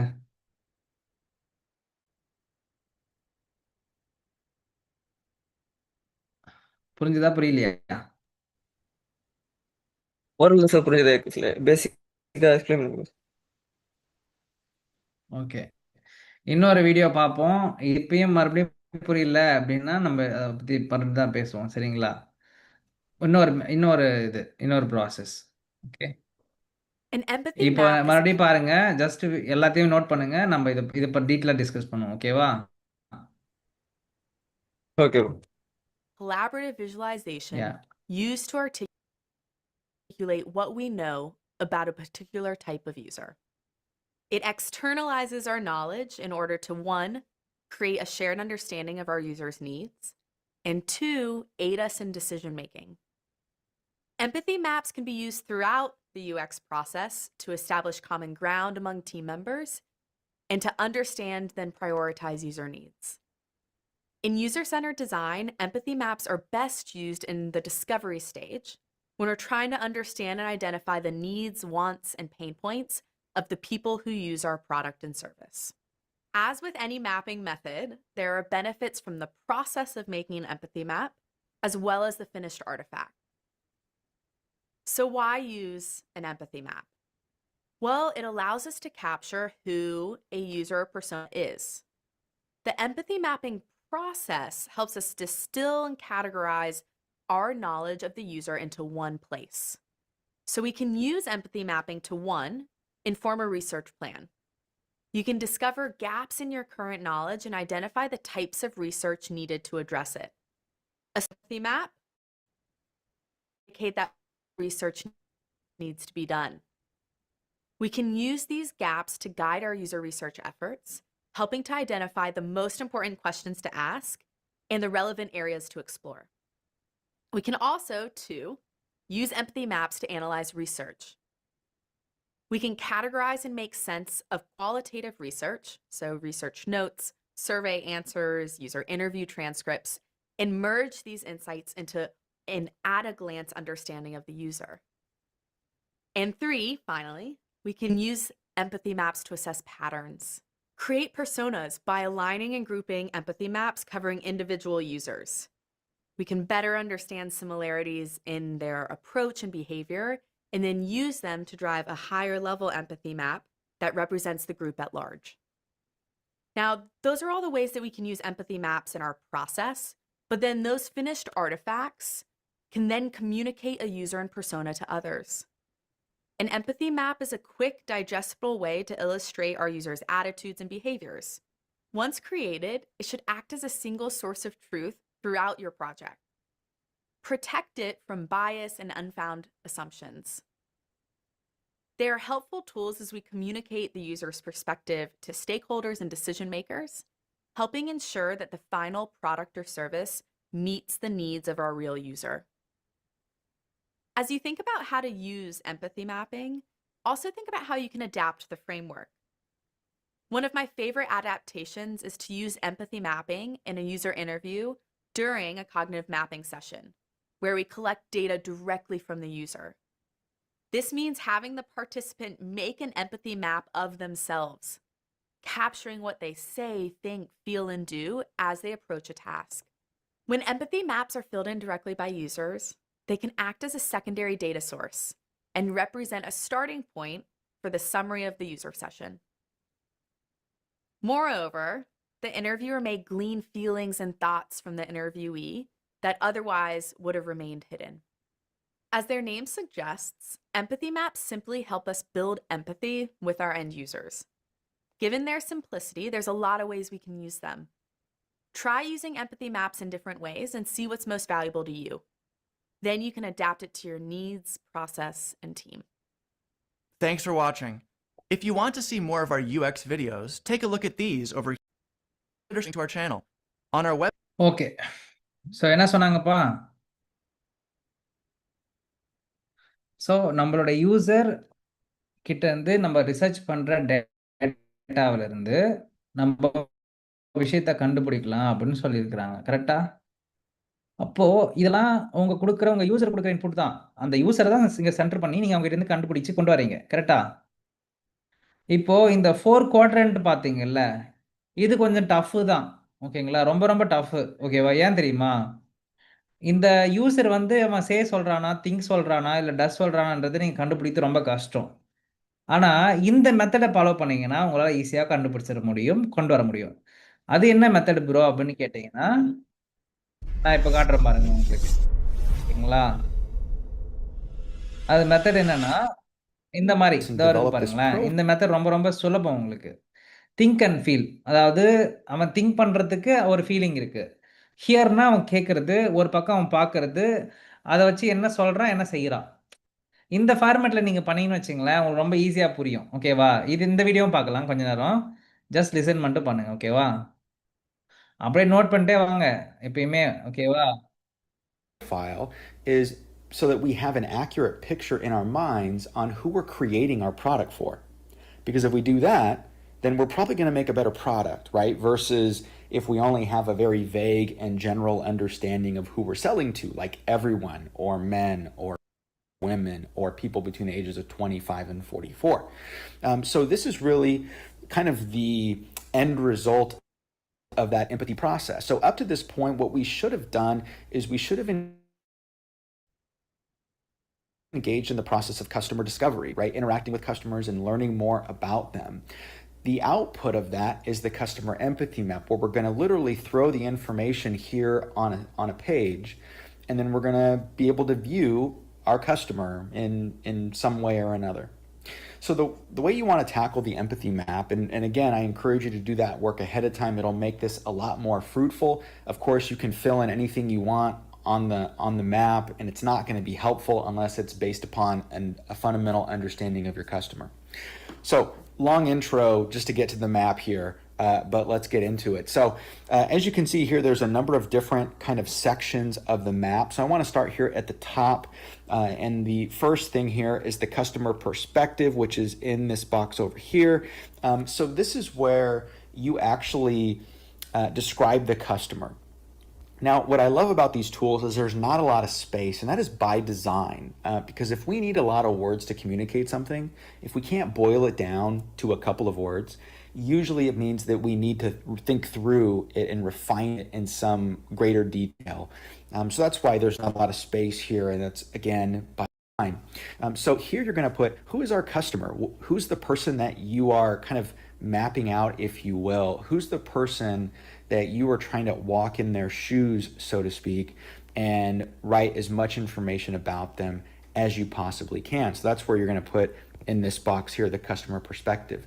You don't need to include a long list of different details and things, but you do want to have a short phrase or sentence that describes this particular customer, whether designed by, the date, and the iteration. I actually really do like this particular piece here on iteration, because a lot of times you're doing this multiple times, especially if you're constantly interacting with customers. And so because you can have multiple different empathy maps out there, it's always helpful to know which one's the most recent one, right? So if you name this, well, this is iteration 1, and then you have 2, and then 3, then 4, it's helpful to keep track of them for that reason.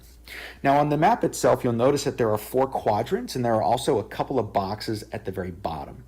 So the way that you fill this out in order is we start on the right-hand side here, and then we jump to the left-hand side, then we go to the top, and then the bottom, and then we go over here lastly to the pain and the gain, which I will of course kind of explain so that you know what to do. So now that we know kind of the order that we fill this out, and it'll make sense as we go through it, let's talk about the individual quadrants. So the first section is, what does she see? Now she is just a female pronoun, obviously, so you can insert anybody into that. Obviously, if your particular customer is male, then that will apply, so don't let that throw you off. So what does she see? So this is getting at what we call the environment. So we want to know, in what environment is your customer commonly involved in, right? What are the things that are around them that potentially might influence them in some way, right? So if your customer was single moms, And I would encourage you to be specific. So you could say, my customer is a single mom who is 27 years old and has 2 kids and blah, blah, blah. And you can be as specific as you want. But being specific helps you imagine the person, right? If you give an age range, it's really hard to come up with what this person looks like and how they interact and those types of things because it's a general range and it's not very specific. So think about the environment that they operate in. What are the things what do they see? What's around the environment? Who are their friends? And you don't know exactly who they are, but describe them. And all these other different things. We want to get a look at, what does their world look like? Now, you could think about this in a very general sense and, obviously think about everything, and that could make this exercise very challenging. You can also look at this in a very narrow sense, which means you're looking at them specifically like in their house or in the context to which they're trying to buy your particular product. Those are 2 different approaches. Really, it's up to you. I always find that it's pretty helpful to have maybe a little bit broader view of it, because if we just look at it from the context of if they're going to buy our products or not, we're ignoring quite a bit in their environment. So pick one thing. Maybe the environment is home, and we want to have a little bit of a description of what life is like at home, right? As much as possible. Again, we don't want to assume. We want to interact. So the customer discovery piece is really important here because we're going to develop and identify a couple of trends that we see across multiple interactions that's going to help us answer this question. You can start by guessing if you want, but then we have to go out and talk to customers to see if our assumptions actually hold. Now, in this section here, what we see and hear, so the environment, customer, messages that they hear, right? Who are the people that are influential that they seek out information from? Maybe it's a certain type of blog, maybe it's social media, maybe it's a variety of different things. So once we know what the environment is like, well, then we can look at, what are the things that this person hears? What's the message like? That becomes very important.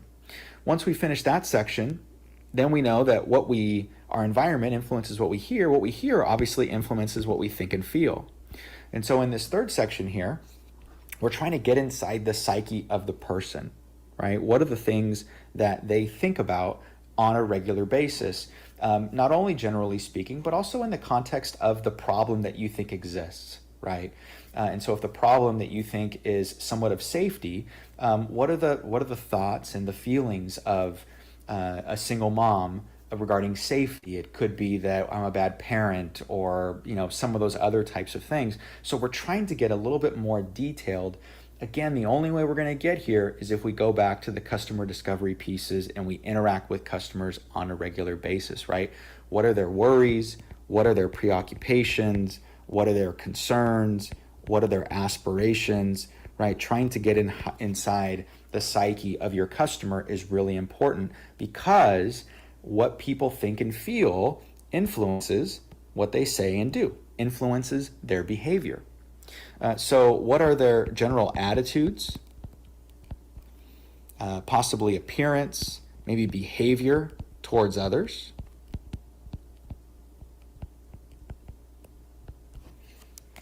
Those are the questions that are the characteristics that we're trying to figure out. And again, this all stems from what the environment is, and that influences every step of the way here.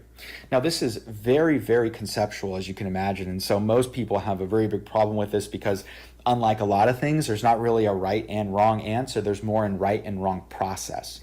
So again, customer discovery is very important here. Otherwise, you're just going through the motions of filling stuff out, and as you're doing this, it's complete garbage. But if you have an understanding of your customer, it makes it easier to fill this stuff out. Now, the bottom section here is what you fill out last. These are the pains and the gains here.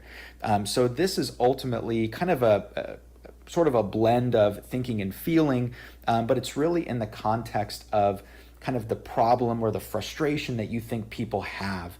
So the first thing is in the pain section, what are the fears frustrations, and obstacles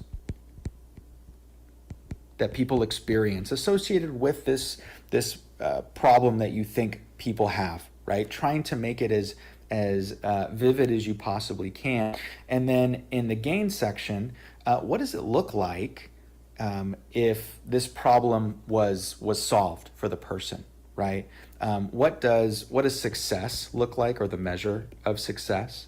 What would the person, how would they feel if they were able to extinguish the issue that was causing this pain here? If this went away and we solved it, what would that look like for them? What would that be? Now, you're probably thinking, like, who cares? Does this really matter? Well, this is really important, because the pains and the frustrations, we see a lot of that in marketing, right? So when you're looking at an advertisement, whether it's on social media, whether it's on TV or on the radio, marketers are very good at identifying what are the problems, right? The things that they're talking about. And they're also really good at developing how much better your life is going to be once you use this particular product, right? What are the gains? How does this feel? And it's not necessarily always obvious at first, but by thinking through some of these things that on the surface don't seem all that important, we can set ourselves up to win later on, because we're going to have such an easier time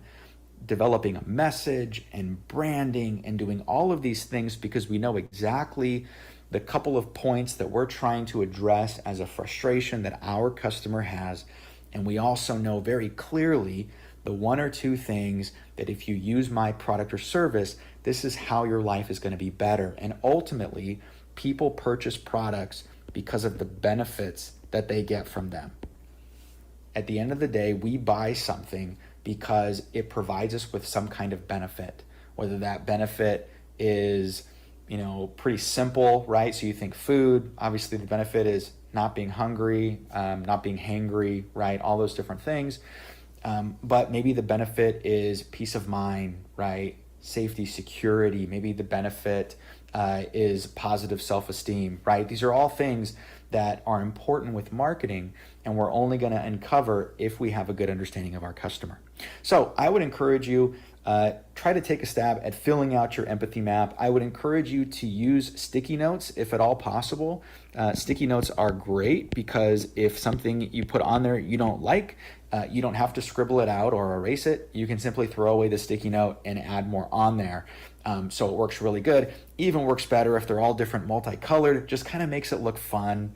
Doesn't really matter all that much, but it could be a fun part of the process. And again, this process is all about creativity. So feel free to make it your own. But I can't emphasize enough, the starting point to this needs to be some kind of customer interaction as a basis for filling this out. Your empathy map is an output of that kind of process. It is not the starting point. And so it's meant to be a reflection of what you know about your customer that you can refine over time, as opposed to one thing that you create that is static and never evolving, which of course is completely impractical. So I hope that helps with your understanding of the empathy map. Good luck. Empathy map is an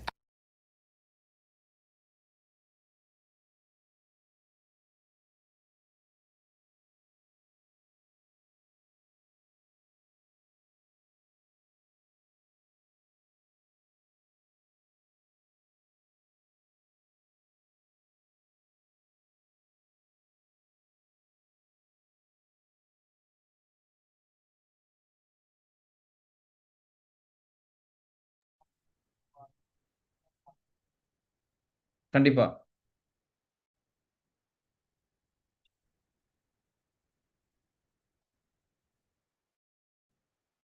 sure, sure. கண்டிப்பா.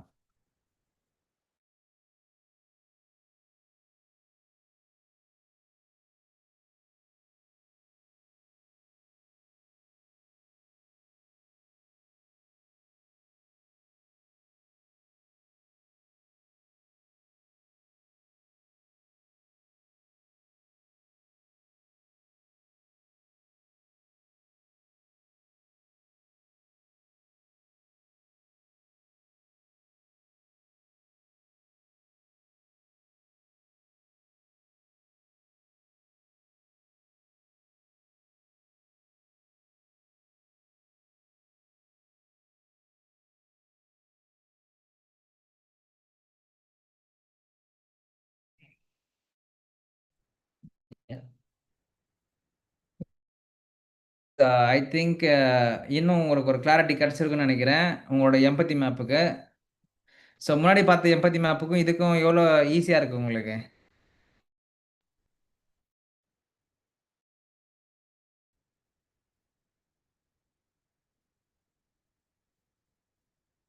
அஸ்வினி, உங்களுக்கு எது ஈஸியாக இருக்கு?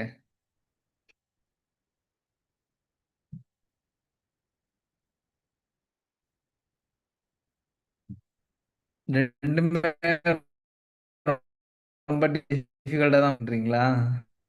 Second one ஈஸியா இருக்கு bro ஆக்சுவலா comparatively. அதுல வந்து என்ன சொல்றாங்க எல்லாமே கொஷின்ஸ் தான் கேட்குற மாதிரி இருக்குமே தாண்டி நான் ப்ரீவியஸா பண்ணும்போதுமே அந்த டிஃபிகல்ட்டி தான் இருந்துச்சு. ஸோ இப்போ அதுக்கும் இதுக்கும் பார்த்தீங்கன்னா இது ஈஸியா பிரிச்சு போட முடியுது. என்ன யூசர் வந்து என்ன திங்க் பண்றாங்க, என்ன சொல்றாங்க, என்ன சொல்ல வராங்க, அவங்களோட ஃபீலிங் என்னங்கிறது இது ஈஸியா வந்து செக்ரிகேட் பண்ண முடியுது கம்பேரிட்டிவ்லி அதோட. ஏன்னா அதுல வந்து நான் ஃபேஸ் பண்ண டிஃபிகல்ட்டி ப்ரையரா இருக்கும் போது என்னன்னா எல்லாமே கொஷின்ஸ் கேட்குற மாதிரி தான் இருக்கும். அது எப்படி செக்ரிகேட் பண்றது, எந்த இதுக்குள்ள எது வருதுங்கிறது ஒரு கன்ஃபியூஷன் இருந்துட்டே இருந்துச்சு. பட் இது வந்து இன்னும் கொஞ்சம் ஈஸியரா இருக்கு.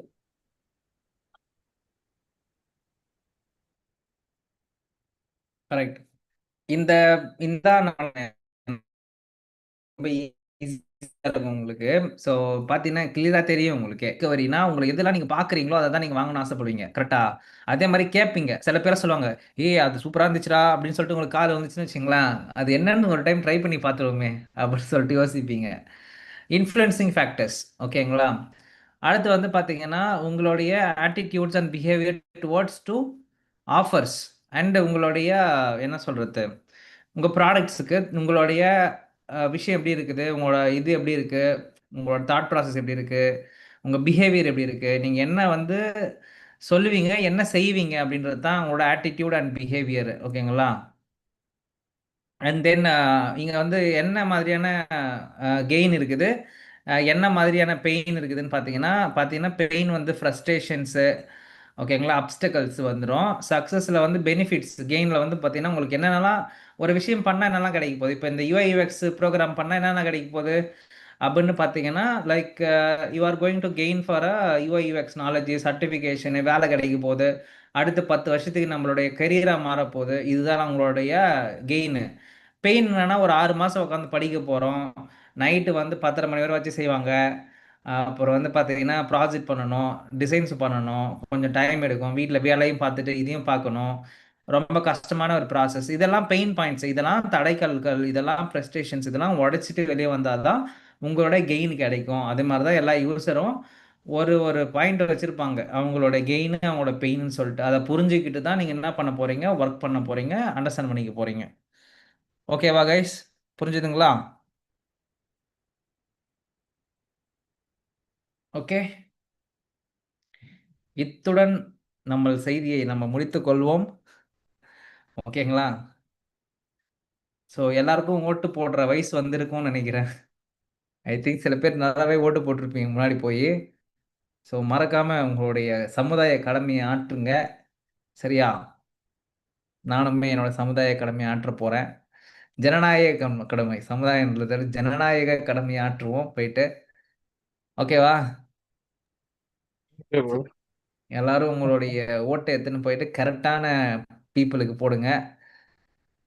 எங்கள் அப்பா வந்து பரம்பரையாக இந்த கட்சியில் இருந்தாருங்க, அதான் இதை போட்டேன். எங்கள் தாத்தா வந்து இந்த கட்சிக்காரதாங்க அப்படி போட்டேன் அப்படிலாம் சொல்லாமல் use your vote responsibly. Okay, இது எல்லாருக்குமே கொடுக்குற ஒரு சின்ன அட்வைஸ் தான். நானும் இங்கே வந்து நிறைய பேர் வந்து ஓட்டை போடுறதே கிடையாது. Actually it's a bad behaviour. What I can say, பிஹேவியர்ன்றதை விட ஓட்டுன்றது ஒரு முக்கியமான விஷயம். ஓகேவா? ஸோ அதனால தான் நிறைய பேர் வந்து இன்னைக்கு நாட்டை வந்து மாற்றி மாற்றி பண்ணின்னு இருக்காங்க. So use your vote in a responsible way. So உங்களோட ஓட்டை நல்ல பர்சனுக்கு பார்த்து, படித்தவங்களுக்காக பார்த்து போடுங்க. ஓகே, இது வந்து யுஐ யூஎக்ஸ் செஷனா இல்லை ஓட்டு கேட்குற கேம்பெயின் செஷனானு யோசிக்காதீங்க. இட் ஜஸ்ட் ஒரு என்ன சொல்கிறது, ஒரு ஒரு ஜஸ்ட் ஒரு awareness, that's it. Okay, so okay guys, fine. ஓட்டு போடுற அன்னைக்கு வந்து பார்த்தீங்கன்னா I'm not going to take a session. நீங்கள் எல்லாருமே சொந்த ஊருக்கு போகிறதுக்கான வாய்ப்பு வரலாம், இல்லை வந்து பார்த்தீங்கன்னா சில பேர் அவைலபிளாக இருக்க மாட்டீங்க. So I cannot take session அந்த டே. ஸோ நம்ம வந்து நாளைக்கு செஷன் வைக்கிறேன், சரிங்களா? நாளைக்கு இருக்கும் செஷன் ஃப்ரைடே, சாரி தேர்ஸ்டே கிடையாது. Will be have a session at Friday. Okay. Suppose இல்லை ப்ரோ நாங்கள் எல்லாருமே அவைலபிளாக இருப்போம் அப்படின்னா, நான் இப்போ போல் போடுறேன், தேர்ஸ்டே வந்து அவைலபிலிட்டி செக் பண்ணி பார்க்குறேன். நீங்கள் எல்லாருமே அவைலபிளாக இருந்தீங்கன்னா போடுங்க. Will take a session. ஓகேவா? Okay okay. Okay guys, thank you, பாய்.